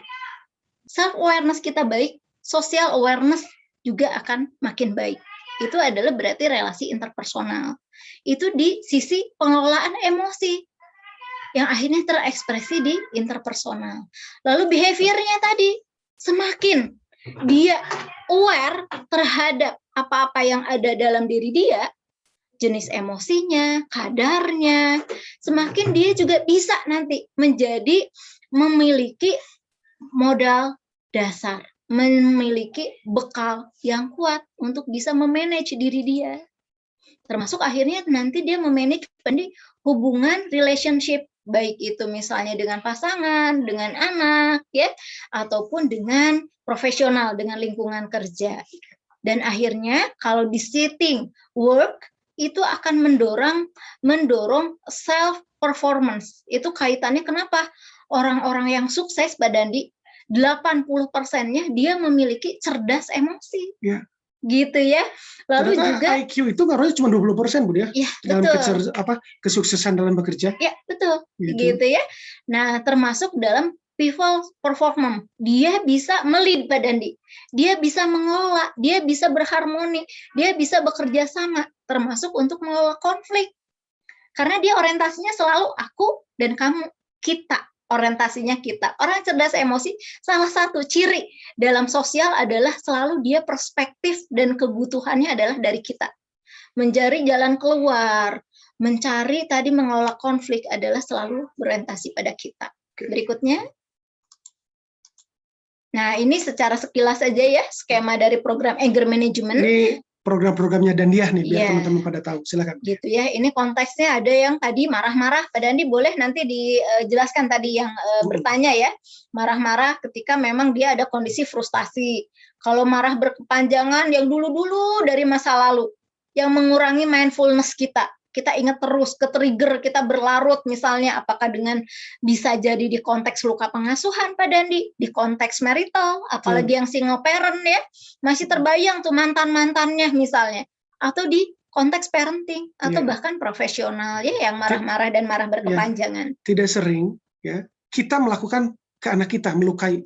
Ketika ditelaah siapa? Kita dapat dari orang tua kita. Maka dia akan terus berulang. Ya, betul. Maka cycle-nya kita putus di kita. Ya, gitu. Supaya kita nggak kasih ke anak kita nggak kasih ke cucu kita. Betul. Putusnya di kita. Ya. Gitu. Nah, berarti dari marah-marah itu obatnya apa? Satu, belajar tentang ilmu stress management. Kedua adalah belajar pribadi asertif. Karena ada teknik-teknik skill yang memang tadi menjadi bagian literasi emosi, Pak Dandi. Dia harus berulang-ulang ya, Pak Dandi ya. Sehingga akhirnya bisa cakap, bisa terampil. Kalau marah berkepanjangan, gimana solusinya?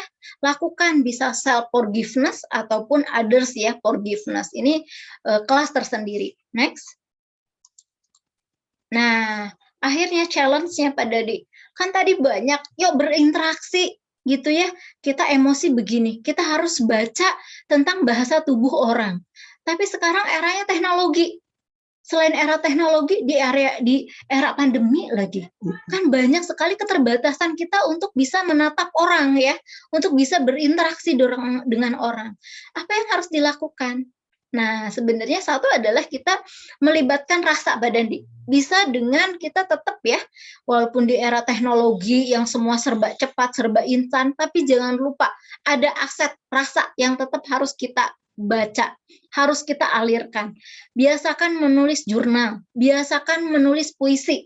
Karena tadi hati itu tetap kita harus latih, harus kita asah ya emosi badan itu harus dialirkan. Jadi di sini melibatkan rasa itu belajar mengalirkan emosi, mengalirkan rasa.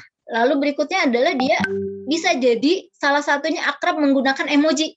Jadi pelibatan rasa itu terus walaupun di dunia yang memang teknologi dan lagi pandemi. Kalau kita update status misalnya di FB kan banyak tuh emoji tuh. Teman-teman di sini siapa yang suka dia update status terus mencantumkan emojinya? Atau enggak di WA Pak Dandi yang nangis beruraian air mata gitu ya. Biasanya ibu-ibu kalau ngechat ke suaminya panjang, penuh dengan emoji. Bapak-bapak jawabnya gimana ibu-ibu? Jempol. Simpel ya. Kalau nggak huruf ya, yes. Oke. Gitu ya. Berarti sebenarnya mengalirkan rasa, mengasah rasa bisa dengan dua ini ya. Lalu berikutnya adalah tetap kita harus terhubung. Terhubung ke siapa? Ada 3 area yang mesti kita rawat, kita jaga. Meskipun ini di era pandemi. Satu adalah koneksi ke diri. Kita nanya, hey, apa kabar kamu sekarang? Hai diri. Gitu ya. Kita self talk, kita ngobrol, kamu sedih ya di zona apa tadi? Zona biru, kamu tuh lagi begini, ingat nggak sejak kapan sih kamu begini? Nah, itu tuh kita sedang berdialog dan itu mengolah, melatih perasaan juga. Dan akhirnya itu healing Pak Dandi ya. Berikutnya adalah apalagi dengan sesama. Kita tanya kabar ya, di WHO sendiri kan ada program tuh dari 2019. 40 seconds challenge, artinya dalam 40 detik dia menanyakan apa kabar, walaupun lewat gadget Pak Dandi. Ke orang lain. Ke orang lain, sapa. Karena begitu dia balas, terhubung. Apalagi itu orang yang dekat secara emosional. Siapa? Orang tua kita, saudara-saudara kita, itu keterhubungan. Terlebih pasangan. Harus terlebih pasangan itu. Walaupun LDM, LDR ya. Iya. Pesannya karena merasa tetap terhubung. Ini mengobati. Hatinya tetap nyambung. Iya.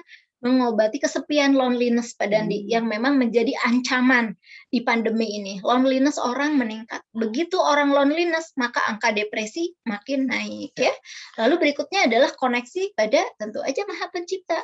Jaga hubungan dengan diri, dengan sesama juga Maha Pencipta. Ya, koneksikan silahkan dengan ritual ibadah masing-masing, tapi spiritualnya kita asah, kita koneksikan hati. Hatinya hadir ketika kita misalnya, kalau muslim, ketika berinteraksi dengan Al-Quran, ketika sholat, nah itu juga dalam agama yang berbeda sesuaikan dengan agamanya masing-masing. Melatih rasa ya, tadi intelligent with heart tadi.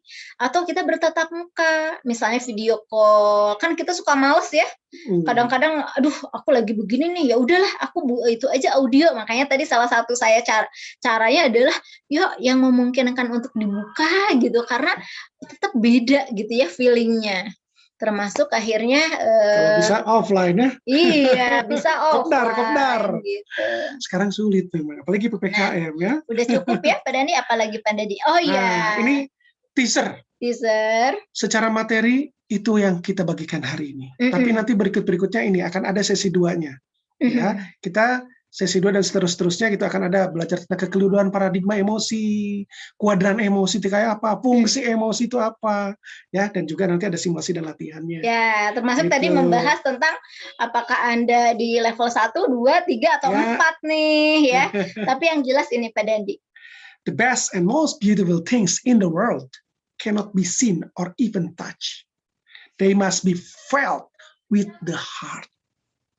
Nggak bisa dilihat katanya, nggak bisa disentuh, ternyata harus dirasakan dengan hati. Nah, itulah sebenarnya topik utama dari literasi emosi. Yuk kita belajar akhirnya menyentuh hati. Iya, menyentuh hati, kitanya berkoneksi ya, hati ke hati, baik dengan hati kita sendiri, dengan pasangan, dengan anak, dan silahkan ya, itu dipenuhi menjadi kunci dari kesejahteraan diri. Ya. Teman-teman, nanti materinya akan kita bagikan ya. Insya Allah. Kalau mau dibagikan nanti Anda mau share di Facebook atau di Instagram, di medsos, silahkan. Tapi maksimal hanya 2 slide yang boleh dibagikan. Gitu ya. Jadi semua bahan dan dia ini sudah ada ininya ya, hak ciptanya. Kita sudah daftarkan haki dan segala macam. Milik dan dia, dan ada beberapa kalau dari DKM kami juga cantumkan ya, dari Duta Kesehatan Mental dan dia. Nanti untuk rekaman Pak Dandi kami berikan, tapi untuk yang memberikan review biar kami mendapatkan juga feedback. Tolong reviewnya ya. Nanti rekamannya kita kami di akan medsos tadi yang kita sebutkan tadi. Gitu Japri aja. Mas Rahmat atau Mbak Putri ya, Pak Dandi, review walaupun 3-4 kata, tapi insya Allah itu jadi feedback untuk kami, untuk peningkatan ke depan, dan nanti teman-teman mendapatkan rekaman ini ya, bisa diulang kapanpun. Jadi kita itu pengen memberikan psikoedukasi ke orang-orang. Metodenya macam-macam, ada seminar, ada workshop, ada training, ada writing e-healing, nulis buku, dan juga ada buku-buku yang memang kami sediakan gitu ya. Nah ini aplikasi-aplikasinya ya. Ini ada jadwal workshop ya. 4 September itu anger management, nanti ada juga untuk tanggal 5-nya gitu ya, untuk anak-anak, ini anger management untuk anak-anak. 11 ya sampai 19 remaja. Nah, tanggal 11 ini mempersulit pengasuhan, gitu ya.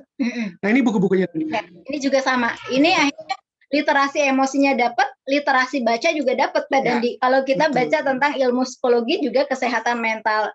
Teman-teman sudah cukup kalau untuk berkorespondensi nanti boleh ya, karena teman-teman berada di grup, dari kami sudah cukup, kita masuk ke sesi tanya jawab ya. Mohon maaf nih, karena tadi kita juga mulai agak terlambat gitu, agak mundur nih, mungkin 15 menitan sekitar ya. 15 menit boleh ya. Mungkin kita beri kesempatan dulu satu untuk yang bertanya lewat on cam langsung ya. Nanti saya akan bacakan 2 dari chat ya. Gitu. Silakan yang mau bertanya, silakan angkat tangan. Jazakumullah khairan. Mbak Ira ini dari tadi angkat tangan, apa mau bertanya Mbak Ira? Atau kepijit emoji ya. Kita biasakan dengan emoji ya. Ini ada yang nanya beberapa tadi, tapi yang pertama saya lihat ini yang nongol itu Mbak Lia tadi itu ya. Boleh silakan. Silakan Mbak Lia. Ya, terima kasih. Aduh, benar. Ya, terima kasih Bunda sama Bapak Dandi. Jadi pertanyaan saya tadi memang sebelumnya, mohon maaf, saya Lia ya dari Banguntapan Bantul. Pertanyaan saya tadi udah saya tulis di chat karena memang ini saya butuh banget solusi. Kalau misalkan seorang suami itu memang lagi sedih, terus ada banyak pikiran gitu, tiba-tiba kan kelihatan raut wajahnya itu ditekuk gitu. Terus kalau tadi kata Bunda Diah itu kita harus respon terus sini kenapa kayak gitu. Tapi gimana kalau misalkan suami pas kayak gitu langsung apa sih udah lebay kayak gitu, itu bagaimana ya solusinya? Karena ini sering banget. Iya. Gitu. Nah, mungkin saya jawab dari sisi laki-laki. Ada laki-laki ya, Bu. Laki-laki itu kan ingin terlihat kuat. Jadi memang dasarnya dia itu pengen terlihat kuat, superhero, yang mana dia merasa dibutuhkan orang, terutama oleh pasangannya, dia itu kuat gitu. Berusaha so strong. Sehingga kalau dia begitu ditanya sama ibu seperti itu, dia merasa aku terkesan aku lemah. Nah, yang tersentuh sebetulnya apa? Harga dirinya dia. Sehingga betul kalau ke suami itu ada caranya sih, gitu ya. Tapi itu juga artinya si suaminya tidak terbiasa. Tidak terbiasa kenapa? Dari pembelajaran dalam keluarganya dia tidak terbiasa seperti itu. Saya dulu nggak biasa nangis. Saya seumur-umur nggak pernah nangis di depan cewek. Apalagi ya di depan cewek gitu, apalagi di depan orang-orang juga saya tahan. So kuat saya. Cuman di depan Budia saya bisa nangis. Ketika di depan Budia saya, ini cewek pertama dan orang pertama yang melihat saya nangis segukan.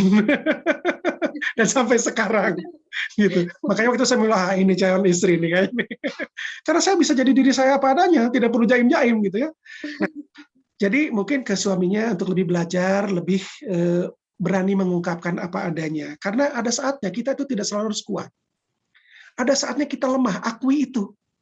Dan ternyata kan ada 5 pilar tuh. Salah satu pilarnya adalah dukungan sosial. Nah, istri adalah salah satu dukungan sosial yang paling luar biasa efeknya ke suami. Di mana dia biasa mengadu. Artinya, ibu ajak ngobrol. Mungkin pada saat itu tidak saat yang tepat tuh. Gitu, biar dulu dia beristirahat, dia kasih makanan, pillow talk. Ketika pillow talk, ajak ngobrol. Kenapa? Kamu bisa bercerita ke aku apa saja. Nah, divalidasi tuh dia. Baru nanti. Mungkin dari Bu Dia, dari perempuan seperti apa tuh? Sebenarnya kebutuhan saat itu adalah dia tetap kita care ya pada dia. Nah, pesan care-nya itu silahkan ya. Misalnya dengan mengatakan kalau kamu sekarang belum siap nggak apa-apa. Pokoknya nanti kalau kamu mau curhat kapanpun gitu aku siap. Nah, itu kan care ya. Itu meaningful banget untuk memenuhi bahwa aku diperhatiin ya. Dia ternyata selama ini gini. Nah, itu pesannya sampai itu. Pedulinya kita pada kondisi dia. Nah, itu yang paling penting banget. Nanti eksekusinya, bagaimana ekspresinya, bagaimana akhirnya curhatnya, tergantung pada karakter masing-masing. Tapi saya sangat menyarankan, karena ini bagian dari literasi emosi, di mana ekspresi emosi harus terasah, Bunda aja yang duluan curhat. Kalau lagi bete, lagi apa, mas, sini. Kita yang duluan untuk belajar membiasakan. Mungkin tanda kutip dia agak-agak alergi itu, tapi nggak apa-apa, kita coba biasakan ya. Bikin momennya. Bikin momen, misalnya kita tapi tidak dengan lebay ya, mas aku mau curhat dong, tadi aku begini-begini pas ini, kata kamu gimana? Nah, kita terbuka duluan, sehingga dia pun akhirnya cukup terbiasa Pak Dandi, gitu ya, cukup bergeser toleransi tadi alerginya. Oh iya, seperti ini diperbolehkan. Pengalaman pribadi ini, juga, saya itu nggak sensitif dulu. Dia tuh tahu. Iya. Gitu. Karena ternyata apa yang saya pelajari dari rumah ya begitu. Tidak biasa saya itu mengekspresikan seperti itu. Iya. Gitu. Dan hasilnya aja. Kalau hasilnya misalnya dia tapi tetap lempeng. Udah tapi lempeng kan. Iya. Tapi selama akhirnya tidak ada perilaku destruktif ya, dalam arti bahwa dengan dia tertutup itu ternyata muncullah perilaku-perilaku yang destruktif atau merusak. Diri dia jadi uring-uringan, dia marah-marah. Kita feedback. Pada saat dia marah-marah, mas 3 hari kemarin diem aja terus, aku nunggu curhat kamu enggak, tiba-tiba kamu meledak-ledak, kayaknya kamu nggak baik-baik aja, kayaknya udah saatnya kita bicara. Nah, itu bisa kita ajak, kita feedback perilakunya ya, dan kita bukan menyerang personalnya ya, tapi perilakunya kita feedback, karena bisa jadi dalam keadaan dia suka nggak sadar atau nggak ngeh gitu. Yang jelas kita berusaha mencari skema baru ya, dia lebih berekspresi, dia lebih aware, dan ekspresi yang dia tampilkan itu berimpact ke kita, berefek gitu. Nah, kita feedback gitu ya, silahkan. Nah, butuh ilmu-ilmu yang lain tentu saja, nggak cuma ilmu di kelas ini, nanti bisa menghadapi kelas yang lain ya, di Dandia ataupun di kelas-kelas para psikolog yang lain tentang emosi ini ya. Silahkan yang lain boleh. Ya, terima kasih banyak ya. Terima kasih. Sama-sama, semoga menjawab. Teman-teman, ini seru banget, pertanyaan banyak para yang angkat tangan, kemudian pertanyaan juga banyak di chat, tapi mungkin saya tidak bisa jawab semuanya ya. Saya sekarang bacakan dulu yang dari chat dulu ya. Bagaimana jika seseorang marah sambil berkata sarkas dan merusak barang? Apakah seseorang tersebut mengalami gangguan jiwa, ya gangguan mental? Karena orang ini gampang kesinggung. Saya kan coba buat jauh-jauh dari orang itu. Tapi jika saya mencoba berbuat kesalahan, dia langsung tersinggung. Jadi harus bagaimana? Nah, gimana Bu Dia katanya? Kalau ada orang yang seperti itu, kita mesti gimana? Yang jelas tadi berarti ada perilaku yang sudah dia destruktif, yang kita pun nggak nyaman. Kalau menurut saya, kalau misalnya ternyata memungkinkan dia untuk diajak bicara gitu ya, alirkan dulu aja, kita nampung curhatnya dia, keselnya dia. Bisa jadi dia ada ganjalan emosi, tapi akhirnya dia pun nggak ngeh gitu ya. Kita ajak ngobrol coba gitu. Nah, nanti kita bisa memberikan solusi tergantung konten curhatnya Pak Dandi. Ternyata melibatkan apa, solusi apa, kita bantu untuk mengurai ya permasalahan dia. Tapi minimal kemelut rasanya tuh tadi yang unek-uneknya, minimal kita udah tampung. Gitu. Dan ya gini, kita juga harus belajar untuk memilah dan memilih mana yang akan dimasukkan ke dalam penghayatan kita, mana yang kadang-kadang kita perlu ignore. Jadi kadang-kadang perlu juga ilmu bodo amat ya. Itu penting juga gitu. Jadi kita lihat hubungannya dengan kita apa. Gitu. Kalau menurut kita ini berhubungan, oke, silahkan dibahas, ditindaklanjuti dengan cara tadi belajar asertif, menanggapinya gitu ya. Dan tapi kan kita juga manusia menghayati, nggak suka gue digituin gitu. Tapi kalau kita ngomong di situ sama dia, yang ada berantem lebih gede. Sehingga, nah di situ kita belajar untuk menahan. Dan kalau dibutuhkan yang menghindar gitu ya. Nah, tapi proses perasaan aslinya diproses di dalam terapi gitu. Makanya kita perlu belajar self healing gitu. Jadi aslinya kayak apa itu tetap dikeluarkan. Nah, hati mah harus tetap difasilitasi. Emosi itu ya, emosi itu harus dialirkan, bukan dialihkan, bukan dipendam, bukan diredam, bukan dilupakan. Gitu. Semoga menjawab ya. Gitu. Satu lagi cukup, silakan. Oke, satu lagi ya. Oke, saya agak scroll ke atas nih. Mungkin ada yang kelewat tadi ya. Ini mohon maaf banget nih, memang waktunya tidak banyak ya, jadinya dibatasi nih. Oke. Saya scroll ke atas sebentar. Ini satu pertanyaan terakhir dari chat gitu ya. Mungkin nanti saya kasih satu lagi untuk yang mau ngomong kali ya. Iya, boleh, silakan. Sebentar. Wah, ini masih ada komentar. Oke. Oke. Ada orang yang menganggap saat seseorang buat puisi dan tulisan menganggapnya terlalu lebay, perasa banget, buang-buang waktu dan lain-lain. Bagaimana menyikapi hal ini? Logik banget katanya. Nah, ini sebetulnya adalah proses mengalirkan rasa, mengalirkan emosi. Semua orang harus belajar mengalirkan rasa. Penting itu, gitu. Nah, pertanyaannya, cara mengalirkan rasanya tiap orang sama nggak? Enggak. Ada orang yang bisa ngomong langsung, ada yang tidak bisa, maka dia bisa melakukan dengan tulisan. Lakukan dengan tulisan. Ada orang yang bisa mengekspresikan dalam terapi itu dengan marah-marah, gitu ya. Wah, ngungkapin keluar semua ada, tapi ada juga yang nggak bisa. Saya punya klien ya Bu Diah ya, dia nggak bisa ngomong. Ketika dia marah luar biasa sampai speechless. Apa yang ingin Anda keluarkan ekspresinya? Dia tidak ngomong-ngomong, dia cuma gini. Itu doang. Sepanjang itu saya nggak bisa ngomong. Ternyata tiap orang beda-beda. Nah, kita pelajari diri kita yang mana termasuknya dan cara pengekspresian yang seperti apa yang paling cocok. Gitu. Kayak Bu Diah, kalau terapi itu tidak semuanya cocok dengan teknik ini A aja semua. Nggak bisa semua pakai A udah beres, nggak bisa. Makanya terapi itu banyak jenisnya. Kita akan pilih mana yang lebih sesuai untuknya orang gitu. Mungkin ada Bu Diah tambahan. Udah cukup sih, tapi yang jelas gini sih Pak Dandi, kita kan untuk kesejahteraan diri ya, tadi lingkar utamanya. Nah tadi, ini pakai komentar ini disikapi dengan ilmu bodo amat tadi. Karena yang jelas kan saya membutuhkannya. Terserah tanggapan orang lain. Yang jelas ketika saya sudah berpuisi, ketika saya nulis, saya plong. Jadi bisa dengan ngomong bahwa buat saya ini solusi. Buat saya ini terapi. Tapi ya kamu terserah. Kalau menurut kamu memang caranya berbeda, ya kita berbeda. Namanya juga orang kok. Nah, harus bodo amat tuh gitu ya.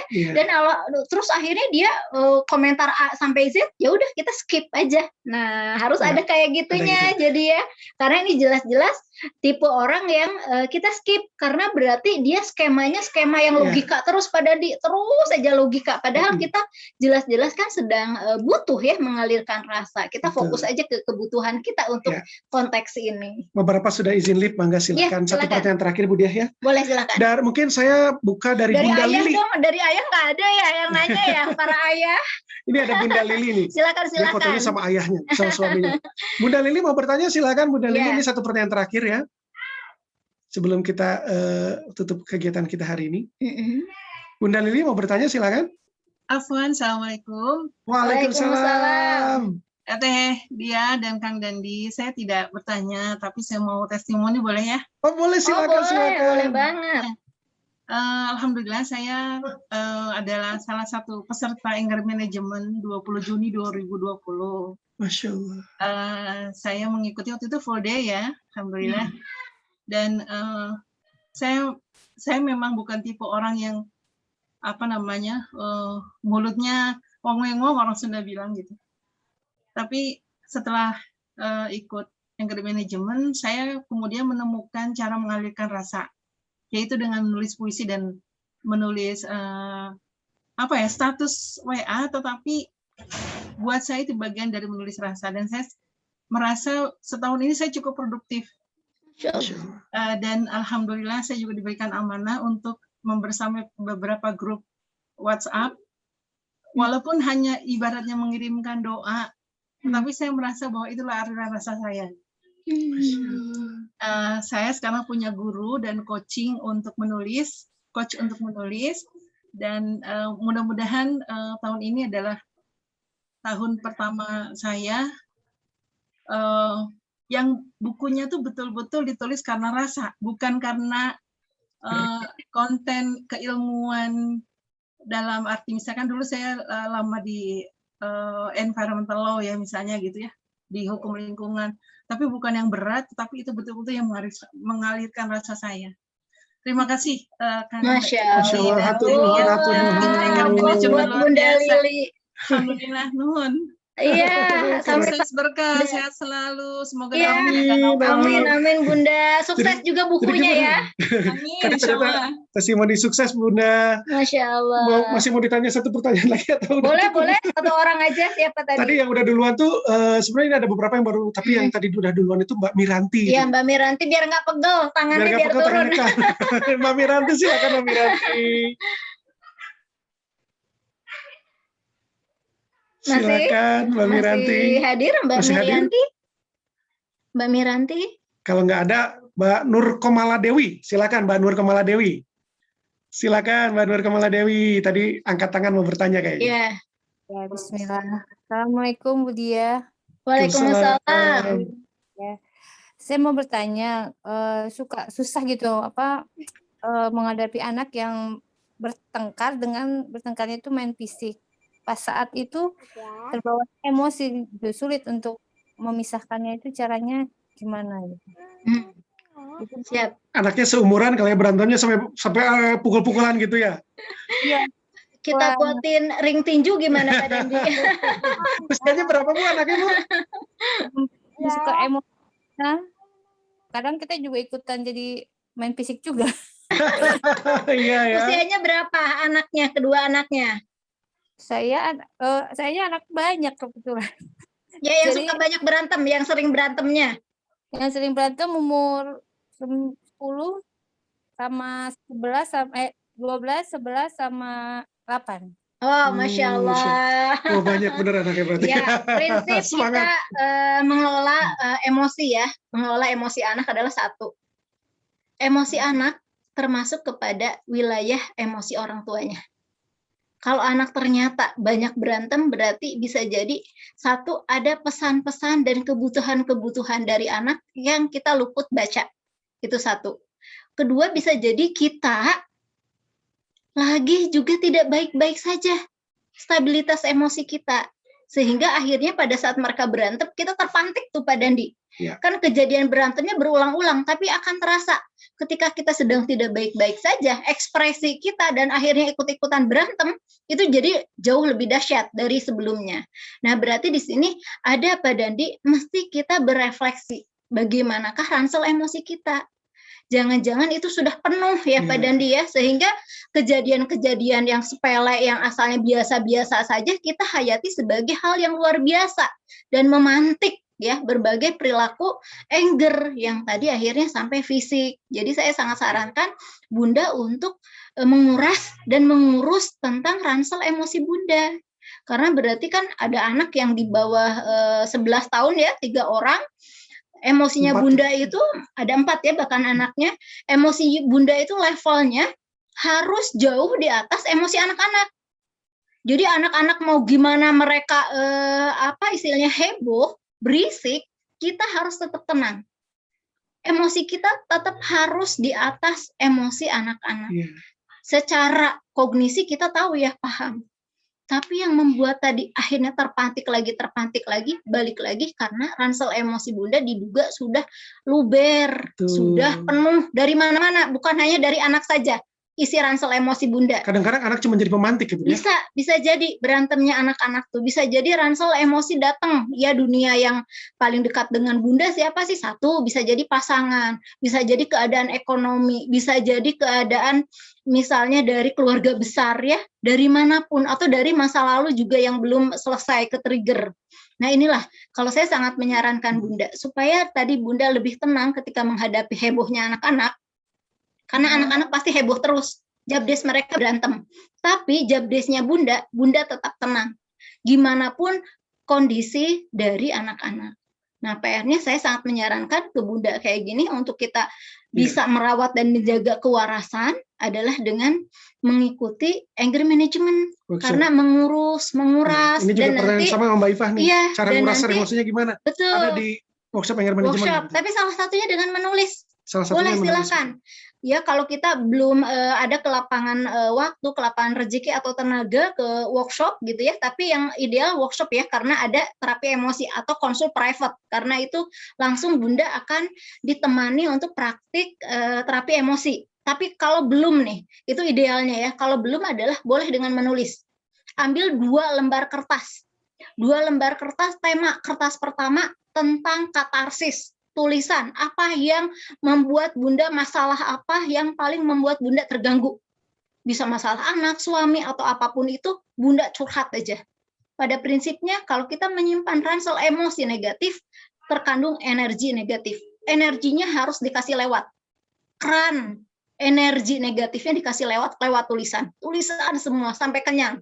Lalu bunda robek-robek, flash, buang begitu saja. Lalu berikutnya, kalau bunda sudah merasa lebih tenang, bisa melakukan misalnya teknik relaksasi ya, apapun itu, pernafasan silahkan, lalu ambil kertas yang kedua. Nanti bunda baru, apa ya sisi baik dari orang itu, sisi baik dari momen itu tuh, masih tema yang pertama, tapi ini tema tentang baik. Terus akhirnya alirkan, bisa dengan menulis, bisa dengan jurnal gitu ya. Ini bisa self healing terapi lewat tulisan. Tapi balik lagi, kalau 2-3 kali sudah melakukan ini kita tetap penuh, itu balik lagi solusinya harus ada pendampingan langsung terapi emosi oleh ahli, baik oleh psikolog, psikoterapis, karena self healing terapinya berbeda kan, nanti ada beberapa rangkaian yang nggak bisa terjangkau karena mandiri. Seperti halnya luka fisik. Ada yang kita bisa urus sendiri ya, bunda-bunda ya, ayah ya. Tapi ada saatnya itu harus diurus dokter gitu. Bahkan dokternya dokter spesialis. Nah, sama seperti luka batin juga. Jadi jangan bertahan kalau kita sudah melakukan tulisan sudah ini, tapi kok ada hal yang unek. Anger issue saya ke anak tetap meledak-ledak. Jangan ditunda gitu ya. Karena untuk melindungi anak dari kerusakan yang kita buat. Kita sering sekali slogan, saya menyayangi anak saya melindungi anak saya akan mengorban apapun anak saya, tapi lupa. Bunda dengan kualitas anger management yang buruk seringkali merusak jiwa anak-anaknya. Nah, berarti tanpa disadari, tapi suka berulang gitu ya. Makanya ilmu anger management itu penting. Tapi lakukan dulu dengan menulis ya, Bunda Nur Kumala ya, mengurus ransel emosinya. Baru nanti kalau misalnya ada kelapangan waktu dan rezeki, boleh nanti ikut workshop anger management. Nah itu aja kalau dari kami ya. Kayaknya ngobrolnya bisa 1 jam lagi ya. Mungkin tambahan juga. Jadi gini, banyak bunda itu yang ngerasa dirinya sebagai bunda yang buruk, sebagai ibu yang buruk. Padahal bukan itu kebanyakannya. Kebanyakan itu adalah mereka bunda yang keletihan, kecapean. Kenapa? Karena banyak yang dia kerjain. Pertanyaannya, ini rumah tangga, kan ada lebih bunda dan ayah. Harusnya kan saling membantu. Nah, bagaimana pembagian perannya? Nah, itu harus dicek juga. Karena apalagi tadi, urusan kedisiplinan, urusan yang namanya penegakan aturan, itu sebenarnya tanggung jawab dari ayahnya. Nah, itu juga harus peranan ayah ikut berperan. Makanya di buku kami, ya di Trilogi Positive Parenting, ada Ayah Tangguh. Nah, itu buku itu memang untuk mengencourage para ayah. Yuk, para ayah dibaca deh. Supaya kita kembali ke rumah, gitu. Karena, ya, ibu-ibu repot nih di dunia. Di dunia repot ngurusin anak dan segala macam. Kalau di akhirat siapa yang repot? Kita para ayah, karena kita yang diminta pertanggungjawaban. Maka kita harus turun, gitu. Karena nanti terus ditanya kita bingung, nggak tahu ya. Saya tanya istri dulu saya, nggak bisa, gitu. Harus kita yang ikut dan terlibat pakai hati, gitu jadinya. Karena suami Gitu. adalah bagian solusi anger management-nya Bunda ya. Semoga membantu ya. Mudah-mudahan membantu ya. Walaupun tidak semua bisa terjawab, mohon maaf. Boleh nanti kalau informasi tentang program dan dia, baik itu seminar, workshop ataupun buku nanti akan di-share ya. Di-share di grupnya nanti ya. Jadi program kami itu ada yang free, ada yang donasi, ada yang berbayar. Jadi silahkan aja sesuaikan dengan kemampuan masing-masing ya. Tapi memang jelas harus berinvestasi waktu Pak Dandi untuk menjemput literasi emosi ini. Enggak hanya biaya, tapi waktu, niat ya. Mengalokasikan waktu itu kan kita memilah-memilih ya. Ikut kelas itu kayaknya nggak penting deh, lebih penting ini deh ikut kelas ini gitu. Padahal literasi emosi adalah PR sepanjang masa. Dan akhirnya ini akan sangat berpengaruh tadi kesejahteraan diri kita, kesejahteraan pasangan, juga kesejahteraan anak untuk jangka pendek juga jangka panjang ya. Terima kasih para ayah bunda dan kita foto dulu pada sebelum kita tutup ya. Betul, boleh? betul. Tadi ada yang nanya juga Bunda, apa namanya, di mana dapetin buku-bukunya? Bisa hubungin ke siapa, diajak siapa untuk ikut kegiatan ini? Oh iya, silakan betul, dihubungin. Kalau kemarin Anda diundang oleh siapa gitu ya, silakan boleh menghubungi bukunya pengundang ada di sana, gitu. Mau ikut workshop juga hubungin beliau-beliau itu. Ya, pengundangnya ya. Tapi gitu. kalau ternyata bukan pengundang dari Dandia, hubungin aja nanti Mbak Putri gitu, atau Mbak Rina ya yang suka share di grup. Ya. Oke, Bapak Ibu, mari kita berfoto dulu. Untuk review, ya tolong tag aja yang tadi, yang IG-nya ya, Pak Dandi ya, ada IG saya, atau IG-nya Dandia, atau enggak silahkan di FB, bisa tag nama saya juga gitu ya, bisa follow dulu. IG saya nggak ditulis tadi, ada IG saya itu Manuk Aing, Manuk Aing, agak unik namanya. Ya, nah teman-teman, mari dibuka videonya, kita berfoto dulu ya. Mari dibuka videonya, berikan senyuman termanis. Literasi emosi dengan hati Pak Dandi. Ya silakan. Literasi emosi itu. Karena saya tidak tahu siapa di halaman berapa, maka mari kita tersenyum aja dulu ya. Tersenyum dulu ya. Boleh, Pak Yus Mariano, makasih loh Pak. Ini bapak-bapak ini jarang banget orang yang mampir nih, luar biasa. Thank you ya Pak. 6% tadi Pak Dandi ya. Siap ya, 1, 2, 3. Halaman 2. 1, 2, 3. Halaman 3. 1, 2, 3. Halaman 4. 1, 2, 3. Halaman 5. 1, 2, 3. Halaman 6. 1, 2, 3. Halaman 7. 1, 2, 3. Halaman 8. 1, 2, 3. Halaman 9. Oke, halaman 10. 1, 2, 3. 2 lagi, halaman 11. 1 lagi terakhir, 1, 2, 3. Oke, terima kasih banyak ya. Bapak Nanti Ibu semua terima kasih loh. Belajar yang terdekat itu ada besok itu talent mapping Pak Dandi. Kami udah ramah, besok Zumbure, kami juga berbagi tentang anger management talent mapping. Silakan kalau mau ikut kami share-nya ya. Itu sistemnya donasi. Anda masuk dulu aja donasi berapapun, mulai 25.000, 50 silahkan aja sesuai dengan kemampuan. Ada di besok atau enggak di minggu yang terdekat yaitu pribadi asertif. Nah, itu bisa di minggu itu ya. Boleh nanti kami share yang 2 kegiatan itu dulu yang terdekatnya. Mungkin ada teman-teman yang mau ikut. Betul. Pak Dandi, tadi kita awal dengan berdoa, kita tutup doa. Mari kita baca dulu hamdalah, alhamdulillahirobbilalamin. Bagi yang muslim. Ya, saya atas nama pribadi dengan Budia, atas nama Dandia juga mohon maaf kalau ada salah-salah kata. Tapi kami sangat berharap apa yang kami bagikan ini banyak bisa bermanfaat dan membawa barokah buat kita semua gitu ya. Silakan kita tutup dengan doa kifaratul majelis. Kifaratul majelis. Subhanakallahumma wa bihamdika asyhadu alla ilaha illa anta astaghfiruka wa atubu ilaik. Terima kasih. Jazakumullah. Terima kasih ketentuan nanti review untuk mendapatkan video saya share di grup ya. Grup ini kita buka 3x24 jam. Jadi baru di hari Senin atau Selasa baru silahkan teman-teman boleh live ya. Tapi sebelumnya biar kita bisa berkonsultasi, bisa tanya jawab ya, ada giveaway, ada review segala macam. Nanti teman-teman bisa dapatkan informasinya di grup ya. Terima kasih. Terima kasih loh Selamat sore. Sehat-sehat semuanya. Semoga semuanya sehat ya. Bye. Fibri, Teh Lita, Mbak Nur Asma, Mas Bapak, makasih, Mbak Yusma, Mbak Yusi tadi ada. Kang Den. Ada yang sama-sama. Sarah, Dokter Ika, makasih. Mbak Eva dari Jogja. Iya. Kangen Jogja. Iya. Udah baru kemarin Mbak Eva ya. Iya, bye. Hai, ada Pak Kasman, terima kasih loh. Pak Kasman, makasih Ada supportnya. bapak-bapak, ini supportnya luar biasa bapak-bapak nih.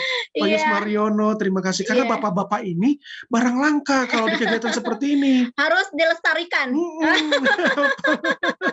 Terima kasih ya, selamat sore, selamat beraktivitas, dan Bapak Dandi ya. Terima kasih. Pamit ya, assalamualaikum.